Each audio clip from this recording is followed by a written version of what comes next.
மதிமுகம் நேயர்களுக்கு வணக்கம். இது நேர்முகம். இன்றைய நம்மளுடைய சிறப்பு விருந்தினர் அரசியல் விமர்சகர் திரு ஜெகதீஸ்வரன்.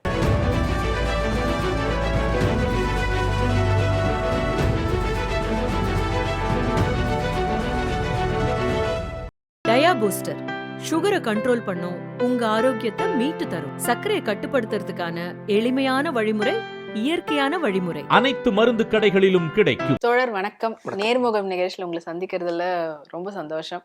அண்ட் இப்போ ரீசெண்டாக நடந்த மாநில அளவில் நடந்த 2வது மாநாடு தாவேகாவுக்கு. ஸோ விஜய் அவர்களுடைய பேச்சு பரபரப்பாக இருக்குது. ஹேஷ்டாக் ட்ரெண்டிங்லேருந்து வீடியோஸ் ஃபோட்டோஸ்ன்னு சொல்லிட்டு எங்கே பார்த்தாலும் சோஷியல் மீடியா ஃபுல்லாக அதான் பரபரப்பாக பேசுகிறாங்க. அண்ட் உங்களுக்கு எப்படி இருந்தது இந்த மாநாடை பார்க்கும்போது? முக்கியமாக கூட்டம், அந்த கூட்டத்தை பார்க்கும்போது எப்படி இருந்தது? நான் வந்து விக்கிரவாண்டி மாநாட்டில் நான் அங்கேயே இருந்தேன். நான் நேரடியாக அதை பார்த்த ஒரு சாட்சி. அந்த முன்வரிசையில் விஐபி சீட்டில் இருந்து நான் பார்த்தேன். நான் அந்த கட்சியில் தான் நான் இருந்தேன், செய்தி தொடர்பாக பயணிச்சுட்டு இருந்தேன். அதனால் அது பார்க்கக்கூடிய வாய்ப்பு கிடைச்சது.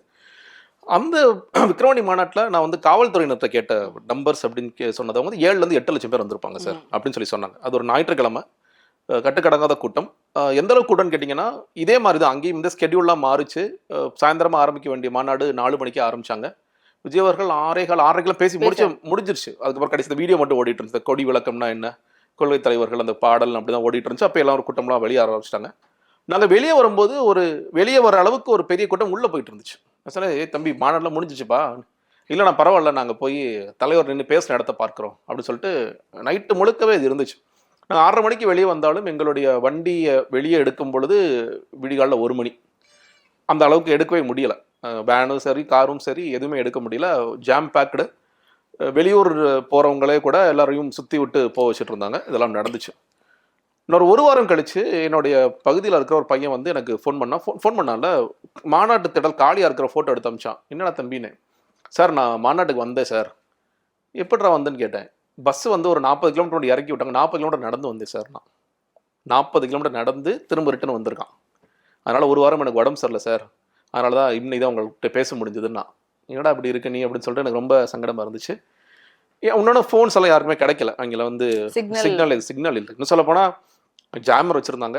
அது ஒரு காரணம். அது வந்து இவங்க புரியாமல் இது வந்து தளபதி பாருங்க டவர்லாம் வச்சுருக்காரு அப்படின்னு சொல்லிலாம் அவங்க ஃபயர் விட்டுட்டு இருந்தாங்க. அதெல்லாம் ஒரு விஷயம். ஸோ அந்தளவுக்கு காவல்துறையோட நம்பர்ஸே ஒரு 7லேருந்து 8 லட்சம் பேர் வந்திருப்பாங்க சார். கண்டிப்பாக வந்திருப்பாங்க. ஏன்னா நாங்கள் ஏதாவது எஸ்டிமேட் பண்ணுறோன்னா டோலில் கிராஸ் பண்ண வண்டி, எத்தனை பார்க்கிங் லாட் கொடுத்துருக்கோம், அதில் இருக்கிற வேன்ஸு, காரு, 2 வீலரில் வந்தவங்க, நடந்து வந்தவங்கன்னு சொல்லிட்டு ஒட்டுமொத்தமாக கணக்குன்னு சொல்லிட்டு இருந்தாங்க. நான் நேற்று வந்து நான் நேரடியாக போகலை, தொலைக்காட்சியில் தான் பார்த்தேன். தொலைக்காட்சியில் பார்க்கும்பொழுது நீங்கள் அந்த மாநாட்டு பந்தல் இருக்கிற கூட்டத்தை தான் பார்க்க முடியுமே தவிர வெளியே எவ்வளோ பேர் வந்தாங்க அந்த மூமெண்ட் எல்லாம் தெரியாது நமக்கு. ஏன்னா விக்கிரவாண்டியில் வந்து கிட்டத்தட்ட ஒரு அந்த 10 கிலோமீட்டருக்கு வண்டி வரிசையாக நின்றுச்சு. நாங்கள் உள்ளே போய் மாநாடு ஆரம்பிக்கும் போதே அவ்வளோ தூரம் வண்டி நிற்குது. அப்பயுமே ஒரு 4 கிலோமீட்டர் எல்லாம் நடந்து வந்தாங்க, 10 கிலோமீட்டர் நடந்து வந்தாங்க. அதெல்லாம் நடந்துச்சு. இதில் கேட்கும் பொழுது ஒரு 4 கிலோமீட்டர் வரைக்குமே இன்னைக்கு நடந்திருக்காங்க, 5 கிலோமீட்டர் நடந்திருக்காங்க. வண்டி அவ்வளோ நிற்குதுன்னு சொல்லி சொன்னாங்க. ஸோ ஒட்டுமொத்தமாக எவ்வளோ க்ரௌடு இருக்குன்னு கேட்கும் பொழுது ஒரு நண்பர் என்ன சொன்னார்னா, ஒரு 4 லட்சம் இருந்திருக்குங்க. உள்ளே இருந்தது சேர்ஸ் போட்டதுன்னு பார்த்தீங்கன்னா ஒரு 1.5 லட்சம் பேருக்கு சேர் கேட்டாங்க. ஒரு 50,000 சேர் கிடைக்கல. 1 லட்சம் சேர் போட்டாங்க. 1 லட்சம் பேர் உட்காந்துருந்தாங்க. நின்றுட்டு பார்த்தவங்க அப்படின்னு பார்த்தீங்கன்னாலுமே கூடுதலாக 1 லட்சம் 2 லட்சம் பேர் அந்த விக்கிரவாண்டி மாநாட்டில் கூடுதல் நின்றுட்டு பார்த்துருப்பாங்க அங்கே பார்த்தவர்கள்.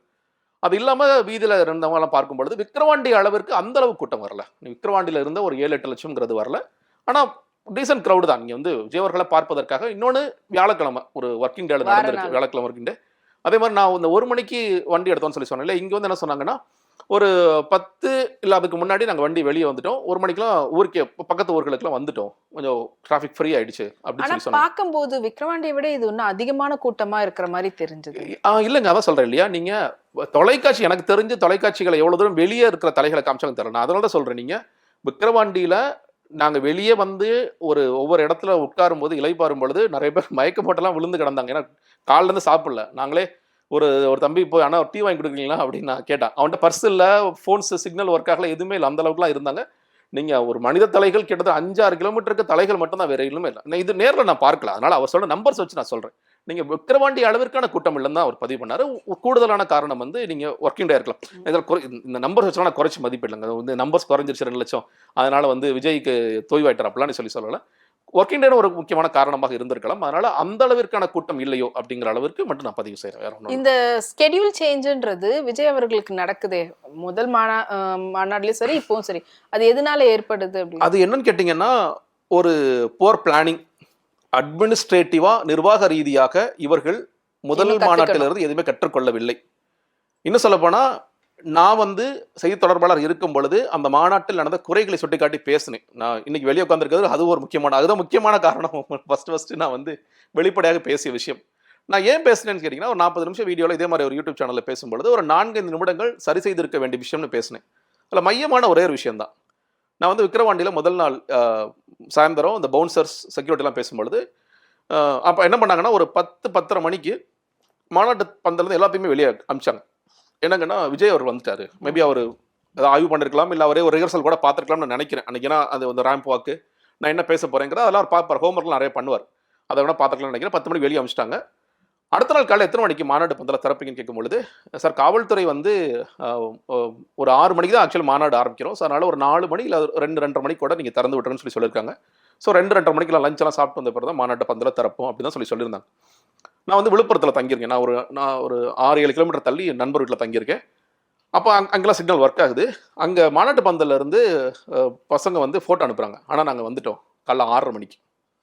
நான் ஒரு நியூஸ் சேனலில் பார்க்குறேன், 6:30 மணிக்கு நீங்கள் அந்த தேட்டரில் திறந்து விட்டோன்னு குடு குடு குடுன்னு ஓடுவாங்க இல்லையா, அந்த மாதிரி ஃபர்ஸ்ட் ஷோ FDFS போகிற மாதிரி உடச்சிக்கிட்டு எல்லாம் உள்ளே போய் உட்காந்துருக்கானுங்க. நான் சொன்னேன், தம்பி டேய் 12 மணி நேரம் நீ வெயில உட்கார போறேன், விக்கிரவாண்டியில் வெயில் அடிக்க போதுன்னு சொல்லிருக்காங்கப்பா, 12 மணி நேரம் நீ எப்படி இருப்ப, உன் கையில் என்ன இருக்குன்னு கேட்டேன். எதுவுமே இல்லைண்ணா, நான் சும்மா தான் வந்திருக்கேன் அப்படின்னு சொன்னான். 2 விதமான க்ரௌட் இருக்குங்க விஜய்க்கு. ஒன்று வந்து ஆர்கனைஸ்டு க்ரௌட். ஆர்கனைஸ்ட் க்ரௌடுனா ஒவ்வொரு மாவட்டத்திலிருந்தும் இந்த மாவட்ட செயலாளராக இருப்பவர்கள் இல்லை வந்து பொறுப்பில் வரப்போறோம்னு நினச்சிட்டு இருக்கிறவங்க, அவங்க கையில் வந்து பார்த்தீங்கன்னா, நேற்று கூட நீங்கள் பார்த்துருப்பீங்க, கவரில் வந்து சாப்பாடு, தண்ணி பாட்டில், ஒரு ஃப்ரூட்டு ஏதாவது ஒன்று போட்டு அவங்க முடிஞ்சது எடுத்து வந்திருப்பாங்க, இல்லை கட்டி கொடுத்துருப்பாங்க. இது மாதிரி நடக்கும். காலைல சாப்பாடு, மத்தியான சாப்பாடப்பா நீங்கள் அங்கே வந்து எக்ஸிபிஷன் மாதிரி போய் உட்காந்துக்க, ஃபுல்லாக அங்கே தான் உட்காரணும், உங்களோட வழி இல்லை, நீங்கள் வெளியே வர முடியாது அப்படின்னு சொல்லிட்டு அது ஒன்று கொடுப்பாங்க. இன்னொரு குரூப் அன்ஆர்கனைஸ் க்ரௌட். எனக்கு விஜயை பார்க்கணும், அவ்வளோதான். எனக்கு எப்படியாவது அவர் ரேம்ப் வாக் வர்ற இடத்துல அந்த ஓரமாக அந்த கம்பியில் நிற்கணும். அதுக்கு நான் காலைல 6 மணிக்கு போனாதான், இல்லை முதல்ல நைட்டே போய் இங்கே படுத்துக்கிட்டாதான் என்னால் அதை பார்க்க முடியும் அப்படிங்கிற ஒரு க்ரௌட் இருக்காங்க. இந்த அன்ஆர்கனைஸ் க்ரௌடில் இருக்கிற சிக்கல் என்னன்னு கேட்டிங்கன்னா, இவங்களுக்கு வந்து சாப்பாடு கிடைக்காது, தண்ணி கிடைக்காது. நீங்கள் என்னதான் நாங்கள் போன மாநாட்டில் வந்து தண்ணி பிரச்சனைலாம் இருந்துச்சு, அதெல்லாம் நாங்கள் சரி பண்ணோம்னு சொல்லி சொன்னாலும் அதெல்லாம் ஒர்க் அவுட் ஆகாது. ஏன்னா அந்த சொன்னால 2 லட்சம் பேர் உள்ள நிற்கிறாங்க அப்படிங்கும்போது அந்த 2 லட்சம் பேரோடைய பிரச்சனைகளை நீங்கள் அட்ரஸ் பண்ணவே முடியாது. ஒரே பிரச்சனை மட்டும் தான் அட்ரஸ் பண்ண முடியும். மயக்கம் போட்டால் எப்படியாவது தகவல் சொல்லி ஃபர்ஸ்ட் எய்ட் கொடுத்து அவங்க தூக்கி அங்கிட்டு போட்டுருவாங்க. அதை மருத்துவர் குழு வந்து அவங்கள காப்பாற்றி அவங்களை ரெக்கவர் பண்ணி கொண்டு வருவாங்கிற தாண்டி எதுவுமே செய்ய முடியாது. ஸோ அந்த அன்ஆர்கனைஸ் க்ரௌட் போன வாட்டி மாட்டிக்கிட்டாங்க. இந்த மாநாட்டில் என்ன நடந்துச்சுன்னா, முதல் நாள் எனக்கு என்ன சொல்ல, விக்கிரவாண்டியில் வந்து முதல் நாள் நைட்டு வெளியே அமிச்ச மாதிரி இதில் அனுப்பிச்சாங்களாங்கிறது எனக்கு தெரியல, ஏன்னா அந்த இடத்துல இல்லை. அனுப்பியிருக்கணும். இன்னொன்று, அடுத்த நாள் காலையில் இதே மாதிரி 6 மணிக்கு கூட்டம் ஏற ஆரம்பிச்சிச்சுன்னு பார்த்தோம். எல்லா செய்தி சேனல்களையும் 30% நிறைந்தது, 40% நிறைந்தது. கிட்டத்தட்ட ஒரு 9 மணிக்கெல்லாம் வந்து மாநாடு பந்தல் நிறைந்து விட்டது. 11 மணிக்கெல்லாம் ஃபுல் க்ரௌடு. கீழே இருக்கிற தார்ப்பாயெல்லாம் பிச்சு எல்லாரும் மேலே போட்டுக்கிட்டு உட்காந்துட்டு இருக்காங்க, படுத்துட்டு இருக்காங்க. ஃபோன்ஸ் எவ்வளோ நேரம் பார்ப்பாங்க, ஃபோன் ட்ரைன் ஆகிடும், பேட்டரி ட்ரைன் ஆகிடும், அது மாதிரி நிறைய சிக்கல்கள் இருக்குது.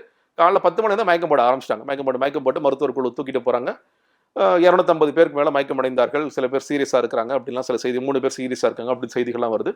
ஸோ பெரிய பிரச்சனை, ஒரு மையமான பிரச்சனை, எத்தனை மணிக்கு மாநாட்டு பந்தலை திறக்க வேண்டும் அப்படிங்கிறதுல ஒரு ஐடியாவே இவங்கள்ட்ட கிடையாது. இல்லை, தண்ணி இருந்தாடி கவலைப்படாதீங்க, நாங்கள் தண்ணி வந்து உலகத்திலே முதல் முறையாக நாங்கள் லே எல்லாம் பண்ணியிருக்கோம், நீங்கள் திறந்தீங்கனாலே தண்ணி வரும் இப்படிதான் சொல்லி சொன்னாங்க.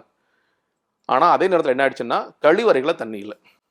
என்ன பண்ணிட்டாங்க, நீ பரவாயில்லப்பா இந்த பாட்டெல்லாம் எடுத்துட்டு போய் நீ கழிவறைக்கு பயன்படுத்துக்குன்னு சொல்லி சொல்றாங்க. இது எப்படி இருக்குன்னா, நீ தண்ணி பிரச்சனை தானே சொன்னீங்க, கழிவறை பிரச்சனை யாருமே சொல்லவே இல்லையே. இப்போ நாங்கள் புதுசாக போன வாட்டி தண்ணி வராமல் கழிவறை தண்ணி எடுத்து குடிக்க வேண்டிய ஒரு அவலமான நிலை போச்சு. இந்த வாட்டி கழிவறையில் தண்ணி இல்லை, அதனால் இந்த தண்ணி எடுத்து நீங்கள் யூஸ் பண்ணிக்கோங்க அப்படிங்கிற ஒரு நிலைக்கு போகிறாங்க.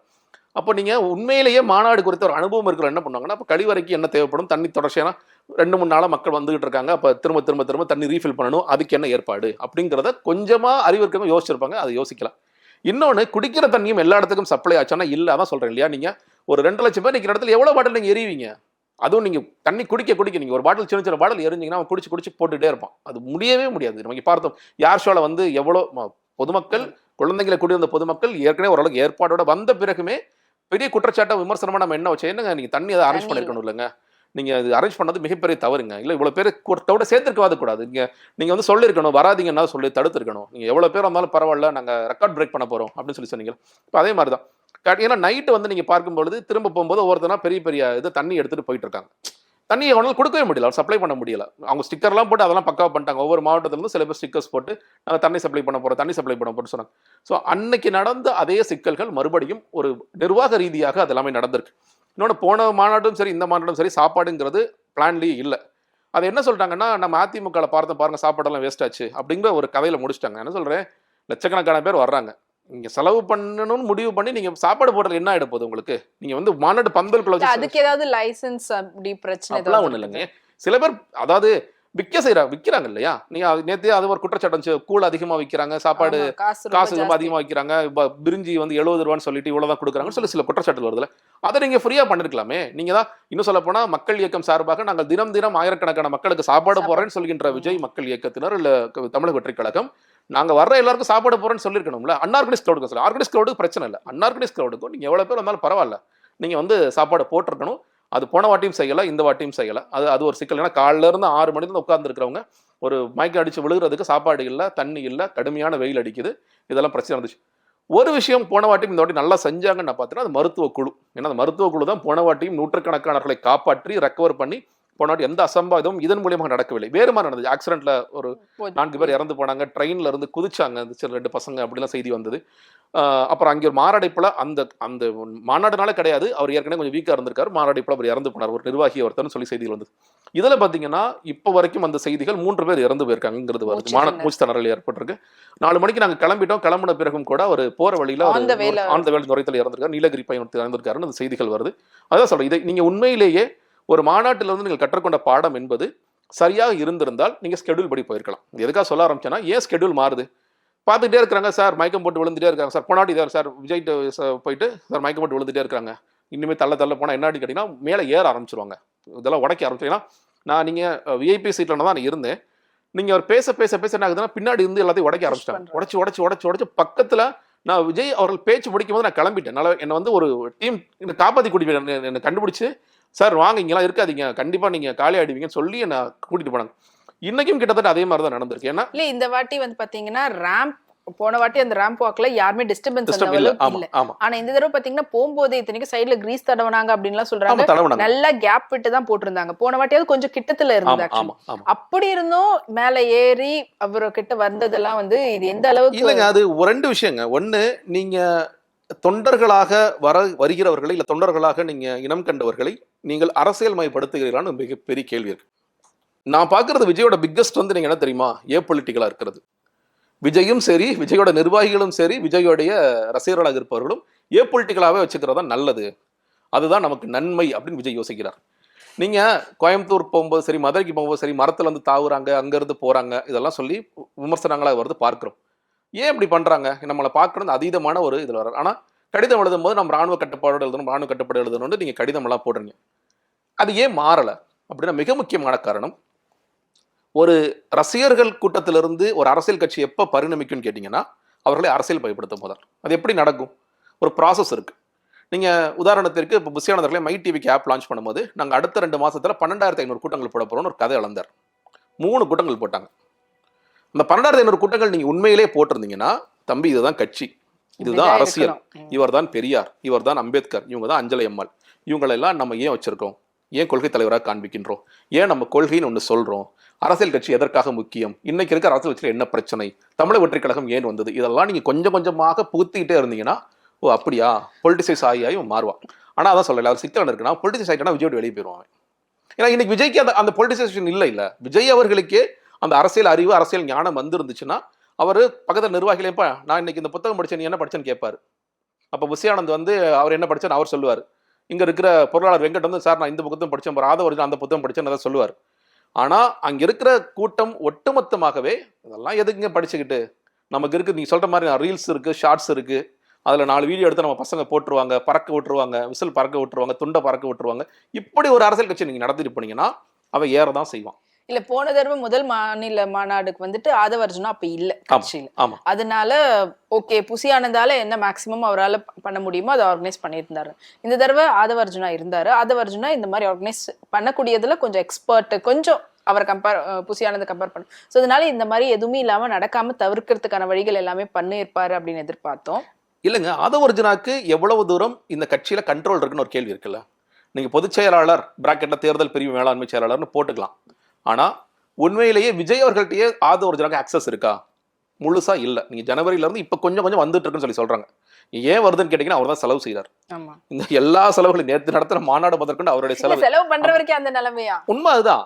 செலவு பண்ற விஜய் அவர்கள் என்ன சொல்றாரு, எதா இருந்தாலும் இங்க புசி ஆனந்த பேசுங்க, எதா இருந்தாலும் ஜான் ஆரோக்கியசாமி கிட்ட பேசுங்க. இவங்க 2 பேர்ட்டையும் பேசிட்டு அதுக்கப்புறம் தான் நீங்க அவங்க முடிவு பண்றதான். நீங்க என்கிட்ட டைரக்டா நீங்க எல்லாம் பேசவே முடியாது. அது ஜான் ஆரோக்கியசாமியை கூட்டிட்டு வந்து அருண்ராஜ் ஐஆர்எஸ்க்கு அதுதான் நிலைமை. அருண்ராஜ் ஐஆர்எஸ் ஜான் ஆரோக்கியசாமி கூட்டிட்டு வராரு. ஆனா நீங்க அருண்ராஜ் ஐஆர்எஸ் டைரக்டா மீட் பண்ண முடியுமா? இல்ல நீங்க ஜானை போய் பாருங்க சார், நீங்க போய் புசி ஆனந்த பாருங்க சார். அப்ப என்ன பண்ண முடியும்? காசு செலவு பண்ணிட்டேன், நான் வேற என்னதான் பண்றதுன்னு அவர் நினைப்பாரு. இல்ல நீங்க வந்து என்ன பொலிட்டிசைஸ் பண்ண சொன்னீங்கன்னா நான் வாய்ஸ் ஆஃப் காமன்ஸ் ஒரு டீம் வச்சிருக்கேன், அதை நீங்க பேச. ஆனா வாய்ஸ் ஆஃப் காமன்ஸ்ல இருந்து நீங்க மாவட்ட செயலருக்கு ஃபோன் பண்ணீங்கன்னா யாரு கேட்டு நீங்க ஃபோன் பண்றீங்க? அண்ணன் சொல்லிட்டீங்களா? எந்த அண்ணன்ப்பா? புசியானது அண்ணன் சொல்லிட்டீங்களா? தம்பி இப்பெல்லாம் நீ டேரக்டா எனக்கு ஃபோன் பண்ணக்கூடாதுப்பா. மாவட்ட செயலர் சொல்லுவாரு, தம்பி இப்பெல்லாம் டேரக்டா நீ ஃபோன் பண்ணக்கூடாது, எதா இருந்தாலும் புசியானது அண்ணன் பேசிட்டு அப்புறம் என்கிட்ட வா. புசியானது அண்ணன் ஃபோன் பண்ணலன்னா புசியானது ஃபோன் எடுக்க மாட்டார். ஆதவர்ஜுனா மீறி என்னங்க அப்படிதான் இருப்பாங்க, அதுக்கு என்ன பண்ண முடியும் அப்படின்றவார். இங்க வந்து ஒரு பவர் கிளாஷ் ஒன்று போயிட்டு இருக்கு. புசி ஆனந்த் பெரியவரா, ஆதவர்ஜுனா பெரியவரா, ஜான் ஆரோக்கியசாமி பெரியவராங்கிறது ஆரம்பத்துல இருந்தே போயிட்டு இருக்கு. விஜய் அதை பெருசா கண்டுக்கிறதுல, அது ஓகே அவங்க படம் அடிச்சுக்கிட்டு நமக்கு என்ன, நமக்கு வேற வேலை. அது அடிச்சுக்கிறது கட்சிக்கு பெரிய ஆபத்துன்றது அதுதானே நடக்குது. அதான் சொல்றேன் இல்ல, இன்னைக்கு ஏன் வந்து ஆதவர்ஜுனாவால கண்ட்ரோல் எடுத்தோ இல்ல ஆதவர்ஜுனா ஏன் இதை பொலிட்டிசைஸ் பண்ண முடியல, நீங்க என்னதான் பண்ணி சொன்னாலும் கேட்டீங்கன்னா முக்கியமான காரணம் இது வந்து புசி ஆனந்தோட வேலை. நீ அதுல நீங்க வேண்டாம் தலையிடாதீங்க. இல்ல அவர் பிரச்சனை சார், அவர் பார்த்துக்கிட்டு நமக்கு என்னங்க, இது ஜான் ஆரோக்கியசாமி அவர் கண்டென்ட் எழுதி கொடுப்பார், அவர் பிரச்சனைங்க. இப்படிதான் விஜய் இருக்கிறார். நீங்க உண்மையிலேயே ஒரு நல்ல ஒரு சிறப்பான குழு ஒன்று இருக்கு, ஒரு மேலாண்மை குழு இருக்கு, அங்கே வந்து அறிவார்ந்தவர்கள் இருக்கிறார்கள் என்றால், இல்ல அனுபவஸ்தர்கள் இருந்தா இதெல்லாம் நடக்காது. ஓகே, ஒரு மாநாடுனா என்ன? இப்ப நீங்க இவங்க பேசும்போது என்ன சொல்றாங்க, எங்க அண்ணன் போடுற மாநாடு திமுக அதிமுகவுக்கே வந்து வழிகாட்டும். என்னதை வழிகாட்டுச்சு? நீங்க திமுக கிட்ட தயவுசெய்து காப்பி அடிச்சு மாநாடு போடுங்க. அவங்க எவ்வளவு மாநாடுகள் போடுறாங்க. ஒரு திமுக இன்னைக்கு ஒரு மாநாடு போடுறாங்கன்னா அதுல வர விமர்சனம் என்ன வருதுன்னா, என்னப்பா மட்டன் போடுறாங்க, சிக்கன் போடுறாங்க, முட்டை போடுறாங்க, இவ்வளவு போடுறீங்களா பாக்குறதா விமர்சனமா வருது. சில நேரங்கள்ல வந்து என்னன்னா சாப்பாடு வேஸ்ட் ஆகுது அதிமுக மாநாடுல விமர்சனம் வருது. அதெல்லாம் பார்த்துட்டு இவங்க என்ன சொல்றாங்க, எங்க அண்ணன் வந்து கத்துக்குங்க, மாநாடுனா எப்படி போடணும் தெரியுமா? காலங்காலமாக எவ்வளவு வருடங்களாக எவ்வளவு முதல்ல நீங்க போடுறது மாநாடு இல்ல, அது ஒரு விஷயம். மாநாடுனாலே வந்து ரொம்ப ஸ்கெடியூல் வந்து பேக்டா இருக்கும். நீங்க நிறைய விஷயங்கள் இருக்கும். நீங்க அது ஒரு ஃபார்மட் அவர் மாத்துறாரு, ஓகே ஷார்ட் அண்ட் ஸ்வீட்டா பேசினா போதுன்னு சொல்றாரு. ஆனா இது முதல்ல அப்போ நீங்க கற்றுக்கொள்ள வேண்டிய விஷயம், ஓகே அந்த மாநாடு 2 மணி நேரம் நடத்துற மாநாட்டை கூட ஒரு நிர்வாக ரீதியாக நான் எப்படி நடத்தினேன்னு இருக்கணும்ல. அது சரியாக நடத்த முடியாத காரணத்தினால எப்படி விக்ரவாண்டியில ஸ்கெடியூல் மாறிச்சோ, இங்க வந்து பிளான் வந்து 4 மணிக்கு தான் ஆரம்பிக்கிற, 4 மணி 5 மணிக்கு தான் ஆரம்பிக்கிற பிளான். ஏன்னா கொஞ்சம் வெயில் தாழ ஆரம்பிக்கிற பிளான். இப்போ காவல்துறை என்ன சொல்றாங்க, சார் மயக்கம் போட்டு ஒருத்தவங்க விழுந்துட்டே இருப்பாங்க, இங்க கூட்டம் ஏறுது, அடுத்தடுத்து கிரீஸ் தடவி வச்சிருக்கோம், அவன் ஏறுவான், அப்புறம் அடுத்து மேடைக்கு வருவான், ஏன்னா விஐபி இதெல்லாம் உடைக்க ஆரம்பிச்சிட்டாங்க, அடுத்து இங்கெல்லாம் வருவான், இது உங்களுக்கு ஆபத்து வேணுமா, இல்லை நீங்கள் மாநாடு ஆரம்பிச்சிடுறேன், பரவாயில்ல 2:30 மணிக்கெல்லாம் 3 மணிக்கெல்லாம் நான் ஆரம்பிச்சிடுறோன்னு சொல்லி ஆரம்பிச்சு விட்றாங்க. அதனால தான் ஸ்கெடியூல் மாறதுக்கான அர்த்தம் காரணம் என்னன்னு கேட்டீங்கன்னா, இன்று வரை தமிழக வெற்றி கழகம் எதிலும் பாடம் கற்றுக்கொள்ள தயாராகவே இல்லை. தயாராகவே அவர் சிம்பிளா சொல்லிடுவார், கடவுள் செயல், நம்ம என்ன பண்ண முடியும்னு சொல்லிடுவார் புசி ஆனந்த். நீங்க ஒண்ணு இல்லைங்க, நீங்க ஒரு கொடிக்கம்பம் ஏத்துறாங்க, 100 அடி கொடிக்கம்பம், என்னைக்கு வந்து இதை ஃபிக்ஸ் பண்ணுவாங்க? முதல் நாளா? இல்லையே, மாநாடு இந்த டேட் அப்படின்னா அதுல இருந்து அட்லீஸ்ட் ஒரு ஏன் அது முன்னாடி நடக்கல? ஏன் அந்த வேலைகள் முன்னாடி ஆரம்பிக்கல? ஏன்னா அந்த கான்ட்ராக்டோட நம்ம கமிஷன் கிடைக்கல. நம்ம எதிர்பார்த்த கமிஷன் கிடைச்சிருந்துச்சுன்னா முன்னாடி இந்த வேலையை ஆரம்பிச்சிடலாம். அவன் என்ன பண்ணுவான் பாவம்? நீங்க எல்லாத்துலயும் ஆதவர்ஜுனா காசு கொடுக்கறதுலயும் அதுலயும் நான் கமிஷன் பார்க்கணும், எனக்கு என்னோட பிரைமரி எய்ம் இந்த கட்சியில வந்து எவ்வளவு வந்து காசு அடிக்க முடியுமோ அது மட்டும்தான் அப்படின்னு ஒருத்தர் செயல்பட்டாருன்னா, அப்படியா? ஆமா, அதுதான் நடந்துகிட்டு இருக்கு. மாவட்ட செயலர் போஸ்டிங் காசு, இணைச்செயலாளர் போஸ்டிங் காசு, நீங்க வந்து எந்த போஸ்டிங் எடுத்தாலும் காசு. ஒன்றும் இல்லைங்க, இப்போ மை டிவிக்கு ஆப் லான்ச் பண்ணும்போது 3 லட்சம் நிர்வாகிகள் போடுன்னு சொல்லி சொன்னார்ல, நீங்க பாத்திருக்கீங்களா? 3 லட்சம் நிர்வாகிகள் இது வரைக்கும் அபிஷியலா வந்திருக்கா? வரல. எங்க வந்துச்சு? விஜய் எப்படி நம்புறாரு? அதை 3 லட்சம் நிர்வாகிகள் எங்க ஆனந்த் அண்ணா போட்டீங்கன்னு சொல்லி கேட்கணும்ல. ஏன் போடாம இருக்காரு? ஏன் இவ்வளவு நம்புறாரு? ஏன்னா விஜய்க்கு அரசியல் அனுபவம் இல்லை. அரசியல் அவர் என்ன நினைச்சிட்டாருன்னா, உண்மையிலேயே புசி ஆனந்த் இதை பெரிய எம்எல்ஏ நினைச்சிட்டாரு. அவர் புசி தொகுதியில ஜெயிச்சிட்டாரு அப்படிங்கும் போது அவர் 3 வாட்டி, அவரே பலர்கள் சொல்ல, நான் 3 தடவை நின்றுருக்கேன் தெரியுமா, 3 தடவை நின்றுருக்கேன் தெரியுமா, நான் கூட 4 தடவை நின்றுருக்கேன், நான் வந்து சென்னை மாநகராட்சிக்கு மேயராகலாம் நின்றுருக்கேன். நான் நான் போய் சொல்லலாம் சார், நான் மேயருக்கே நின்றுருக்கேன் சார், அவர் புஷி இத்தியோண்டு தொகுதி சார், நான் 16 லட்சம் ஓட்டர்ஸுக்கு வச்சிருந்தேன் சார் அப்படின்னு சொல்லலாம் இல்லையா? அத்தனை வாக்காளர்களை பார்த்திருக்கேன் சார், நான் சென்னை முழுக்க பயணம் போயிருக்கேன். அப்ப நான் பெரியவரா அவர் பெரியவரா? சென்னையை விட ரொம்ப ரொம்ப ஒண்ணுமே கிடையாதுங்க, அது பஞ்சாயத்து அளவு தான், அவ்வளவுதான். நீங்க அது ஏன்னா விஜய்க்கு அரசியல் தெரியாத காரணத்தினால நினைச்சார் பெரிய எம்எல்ஏ பெரிய போஸ்ட் போல இருக்கு அப்படின்னு நினைக்கிறார். நீங்க உண்மையிலேயே விஜய் வந்து கொஞ்சம் அரசியல் ஞானத்தோட அட்லீஸ்ட் நமக்கு இல்ல நம்ம கொஞ்சம் அனுபவஸ்தர்கள்ட்ட கேட்டிருந்தாருன்னா உண்மையிலே அவர் என்ன செஞ்சிருப்பாருன்னு கேட்டீங்கன்னா, அந்த பொலிட்டிக்கல் ஸ்ட்ராட்டஜிஸ்டே ஜான் ஆரோக்கியசாமி அன்போட அவசியம் பேசியிருப்பார். எங்க ஜான் ஆரோக்கியசாமின்னு ஒருத்தர் எடுக்கலான்னு இருக்கேன், அவர் வந்து எடுக்கலாமா வேணாம் மாற்றம் அன்போடி தான் வேலை செஞ்சாரு, உங்களை கூட எம்எல்ஏ ஆக்காம விட்டுட்டாரு, அவர் எப்படி ஓகேயா இல்லையான்னு கேட்டிருப்பார். அப்போ அன்போடு சொல்லியிருப்பார், ஐயா தயவுசெய்து வேணா கையெடுத்து கும்பிடுறேன், அவனால தான் இன்னைக்கு வரைக்கும் பாமக படுத்து கிடக்குதுன்னு சொல்லியிருப்பார். அவர் சொல்லியிருப்பாரா இல்லையா? நீங்க யோசிச்சு பாருங்க, பாமக வந்து வீழ துவங்கிய இடம் எதுன்னு தெரியுமா? மாற்றம் முன்னேற்றம் அன்புமணி. ஆமா, அந்த ஒரு பேட்டர்ன் நல்லா யோசிச்சு பாருங்க. நீங்க வந்து 2016 மக்கள் நல கூட்டணியில தான் திருமாவளவன் கூட இருக்காரு, கரெக்டா? நீங்க ஒருவேளை 2016 திமுக கூட்டணிக்குள்ள பாமக போயிருந்துச்சுன்னா இன்னைக்கு வரைக்கும் அது வெற்றி முகத்தோடு இருந்திருக்கும். அவருக்கு இன்னைக்கு இருக்க சிக்கல் என்ன? நீங்க வந்து விசிக எங்க கொள்கை ரீதியாக எதிரியாக பார்க்கிறாங்க, அப்புறம் அந்த கூட்டத்தில் இருக்க மாட்டோம். நீங்க 2016 சும்மா இருந்தவரை போய் சொரிஞ்சு விட்டு நீங்க தான் சார் சிஎம், நீங்க வந்து நான் ஒபாமாட்ட வந்து காப்பி அடிச்சிட்டேன், காப்பி அடிச்சது கூட அன்புமணி தெரியாம வந்திருக்காரு, அங்க இருந்து காப்பி அடிச்சுட்டு ஹோப் அந்த செட்டப் எல்லாம் எடுத்துட்டு வந்து அவர் வேற சில அரசியல் பண்ண அவங்க துரத்தி விட்டாங்க, இந்த காப்பி அடிச்சு எனக்கு வேலை தெரியும் கிளம்பிட்டாங்க, அவங்க இங்க போய் ஏமாத்திட்டாரு. அப்போ விஜய் அவர்கள் என்ன பண்ணிருக்கணும்? அன்போட அரசு ஃபோன் பண்ணி கேட்டார், சித்தராமையிட்ட வேலை பார்த்திருக்கேன்றார். கர்நாடகாவில் அவங்களோட கான்டாக்ட்ஸ் வச்சு சித்தராமையா சார்ட்ட, சார் இவன் நல்லா ஒர்க் பண்ணாரா, சிவகுமார் கேட்டு நல்லா ஒர்க் பண்ணாரா, இவர் நம்ம எடுத்துக்கலாமா? நீங்க அதை விட்டுட்டு யாரோ ஒருத்தர் கூட்டிட்டு வராரு, இவரை சேர்த்துக்கலாம், இவர் வந்து பிரமாதமா பண்ணுவார், என்ன ட்ராக் ரெக்கார்டு இருக்குன்னு ஒன்று இருக்கு. இப்போ சிம்பிளா சொல்றேன், விஜய் அவர்கள் வந்து ஹெச் வினோத்தை வச்சு படம் எடுக்கிறார். ஏன் ஹெச் வினோத்தை வச்சு எடுக்கிறாரு? ஹிட் கொடுக்குறாரு, ஓகே. சதுரங்க வேட்டை நல்லா ஹிட் கொடுத்துருக்காரு. அஜித் அவர்களை வச்சு 2 படம் எடுத்திருக்காரு, நல்லா ஓடிருக்கு, நல்ல கலெக்ஷன் வருது. அப்போ ஹெச் வினோத் எனக்கு ஒரு கடைசியாக ஒரு படம் பண்ணுங்க அப்படின்னு சொல்லுவார். லோகேஷ் கனகராஜ் ஓகே மாநகரம் நல்ல படம் பண்ணாரு, அதுக்கப்புறம் நான் சில படங்கள் பார்க்குறேன். அப்படிதானே நீங்க பண்றீங்க. யாரும் ஃப்ரெஷ்ஷா வந்து இது வரைக்கும் இன்னும் ஃப்ரெஷ்ன்னு கூட சொல்ல முடியாது, ஒரு 2 படம் ஃபெயிலியர் சார். அவர் கூட்டிட்டு வந்து விஜய் அவர்கள் படம் எடுக்க விடுவாரா? யாரா இருந்தாலும் பிஸ்னஸ் தானே, அட்மோஸ்ட் சினிமா பிஸ்னஸ் தானே. இப்போ அதே மாதிரி அரசியலை வெல்லணும்னு நினைக்கிறவர், நான் போய் பிகே பார்த்தேன், பிகே வர்றதுக்கு ரெடியாக இருந்தார், சுனில் பார்த்தேன், சுனில் ஸ்ட்ராட்டஜிஸ்ட் தான், எனக்கு அரசியல் அறிவு இல்லை, அவங்க தான் சொல்லித்தர போறாங்கன்னு சொல்றவர். அப்படி செய்திருந்தால் இன்னைக்கு இந்த கட்சி இவ்வளவு மோசமாக இருந்திருக்கக்கூடிய வாய்ப்புகளே இல்லை. இன்னைக்கு கரெக்டாக பிளேஸ் பண்ணியிருப்பாங்க, நரேட்டிவ் செட் பண்ணியிருப்பாங்க. நான் வந்து நானே முதன்மை சக்திங்கிறத டே 1 சொல்லி நான் எல்லாருக்கும் எனக்கு வந்து எதிரிகள் தான், நான் வந்து மாற்ற சக்தியாக வரேன்னு ஒருத்தர் முன்னிறுத்தி வந்திருப்பார். ஆனா இந்த கட்சியை பாருங்க, கட்சி ஆரம்பித்ததுல இருந்து விஜய் அவர்கள் நாம் தமிழர் கூட கூட்டணிக்கு போவார். ஆரம்பத்தில் அப்படிதான் வந்து பேசிட்டு இருந்தாங்க. எத்தனை விவாதங்கள் நானே போயிருக்கேன், இல்ல ஆமா இல்ல ஆமா, ஜானர் சாமி எதுவுமே சொல்ல மாட்டாரு. ஆனா இந்த வேலை செய்யறது ஜானா இருக்கு சாமி தான். சீமான் அவர்கள்ட்ட கூட்டிட்டு போய் உட்கார வச்சு அண்ணன் பேசுங்கண்ணே அப்படின்னு சொல்றதே அவர் தான். அக்டோபர்ல என்ன பண்றாரு, முதல் மாநாட்டுல இன்னைக்கு டைரக்டா இல்லாட்டியும் இன்டைரக்டா ஒரு 6-7 இடத்துல நாம் தமிழர் அட்டாக் பண்றாரு விஜய் அவர்கள். அதுக்கப்புறம் நாம் தமிழக வெற்றி கழகமும் அதிமுகவும் கூட்டணி போகின்றது. எடப்பாடி பழனிசாமியுடன் பேசிவிட்டார், 60 சீட்டு கொடுக்குறேன்ட்டாங்க. இல்ல இன்னொரு நரேட்டிவ் வந்து 117 சொல்லி பேசுறாங்க. இது ஓடிச்சா அது முடிஞ்சிச்சு. துணை முதலமைச்சர் அப்புறம் என்டிஏக்குள்ள அதிமுக போயிருச்சு. அதற்கு பிறகு என்ன பேசுறாங்க, காங்கிரஸ் கூட தமிழக வெற்றி கழகம் கூட்டணி வரப்போகின்றது. காங்கிரஸ் தலைவர் ராகுல் காந்தி சந்திக்கிறார். எப்ப சந்திச்சாரு? ராகுல் காந்தி கூட சொன்னாரா? என்ன விதமான கதை? அதாவது ஆரம்பத்திலிருந்தே இந்த கட்சி வந்து கூட்டணிக்கு போகக்கூடிய கட்சி அப்படிங்கிற நரேட்டிவ தொடர்ச்சியா நீங்க ஒரு ஸ்ட்ராட்டஜிஸ்டோட வேலை அதுவா இருக்குமா? ஸ்ட்ராட்டஜிஸ்ட் என்ன பண்ணிருக்கணும், சார் நான் உங்களை முதலமைச்சர் ஆக்குறேன், யார் வர்றாங்க வரல முதலமைச்சர் ஆக்குறேன், அதுக்கு நான் என்ன நரேட்டிவ் செட் பண்ணுவேனோ அதை நீங்க பண்ணுவீங்களா? நீங்க என்டிஆர் மாதிரி வருவார்னு சொல்லணும். அது சரியான அரசியலாக இருக்குமா? ஏன்னா யாருங்க இந்த மாதிரி சாதிச்சிருக்கணும் ஒரு கேள்வி எழுக்கும். ஏன்னா இப்ப இவங்க சொல்ற உதாரணங்கள் எல்லாமே தப்பான உதாரணங்கள். அறிஞர் அண்ணா எவ்வளவு வேலை பார்த்தாரு, வேலை பார்த்துட்டு 67 ஒரு முதலமைச்சராரு. எம்ஜிஆர் அவர்கள் எவ்வளவு வேலை செஞ்சு 77 முதலமைச்சராரு. இது எந்த அரசியல் அறிவுமே இல்லாம அனுபவமே இல்லாம டைரக்டா அவர் வந்து எம்ஜிஆர் மாதிரி வந்துருவாரு, அண்ணா மாதிரி வந்துருவாரு.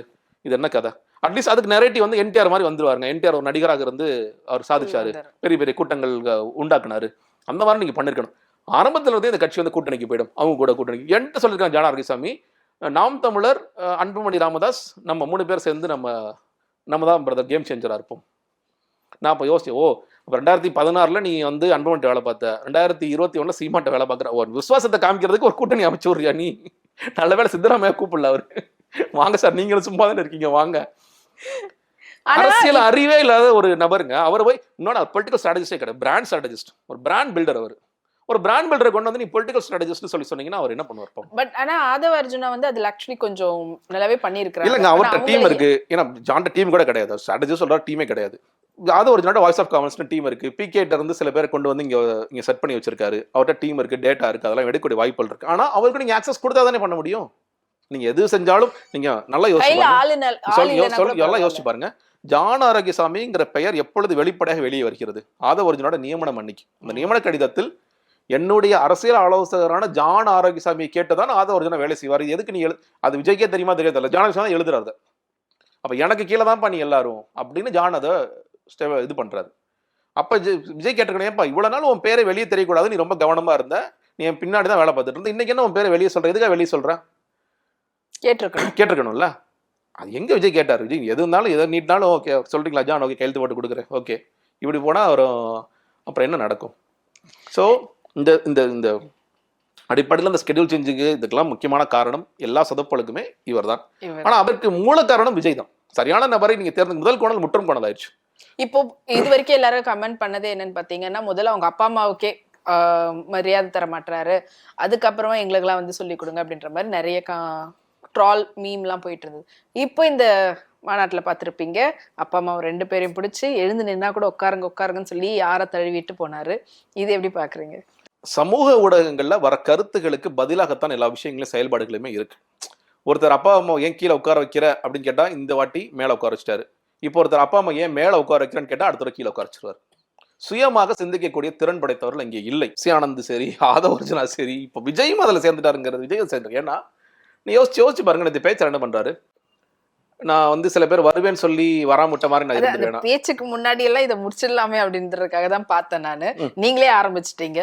இப்போ எப்பவுமே வந்து பாத்தீங்கன்னா என்னுடைய நெஞ்சில் குடியிருக்கும் நண்பா நண்பிகள் அப்படின்னு சொல்லி ஆரம்பிப்பாரு. ஆனா நேத்து எடுத்ததுமே வந்து பாத்தீங்கன்னா சிங்க கதையோட ஆரம்பிச்சாரு. ஸ்கிரிப்ட் அப்படிதான் எழுதி கொடுத்திருக்காங்க. அவர் என்ன பண்ணுவார் பாவம். இல்ல இது மறைமுகமா இவர் வந்து சீமான் அவர்களை தாக்கி தான் அந்த பேச்ச ஆரம்பிச்சாரு. சீமான் வந்து அப்படி பார்க்கலங்க, அந்த கருத்தும் ஓடுது. அதாவது மிக குறிப்பாக அந்த சிங்கம் வந்து கெட்டு போன உணவை தொடாது அப்படிங்கிறது சீமான தான் அவர் தாக்குறாரு அப்படின்னு சொல்லி சொல்றாங்க. அது எனக்கு தெரியல. ஆனா நான் எப்படி அதை புரிஞ்சுக்கிட்டேன்னா, சிங்கம் வந்து எப்பொழுது வேட்டையாட மட்டும்தான் வெளியே வரும், அதுவும் வந்து எல்லா நேரத்திலும் வராது, தன்னோட பெரிய மிருகத்தை மட்டும் தான் வேட்டையாடும் சொல்லி சொல்றாரு. நீங்க வந்து சிங்கத்தை எப்பயுமே எதிர்பார்க்காதீங்க. நான் அதை எப்படி பார்க்கிறேன்னா, என்ன வந்து கவின் உடைய ஆணவ படுகொலைக்கு கருத்து சொல்லுன்னு சொல்லி சொல்றீங்க, தூய்மை பணியாளர்கள் போராட்டத்துக்கு வெளியே வான்னு சொல்றீங்க, இந்த சிங்கம் பனையூர்ல தூங்கிட்டு இருக்க சிங்கத்தை எதுக்கு எழுப்புறீங்கன்னு அவர் கேட்கிறார்.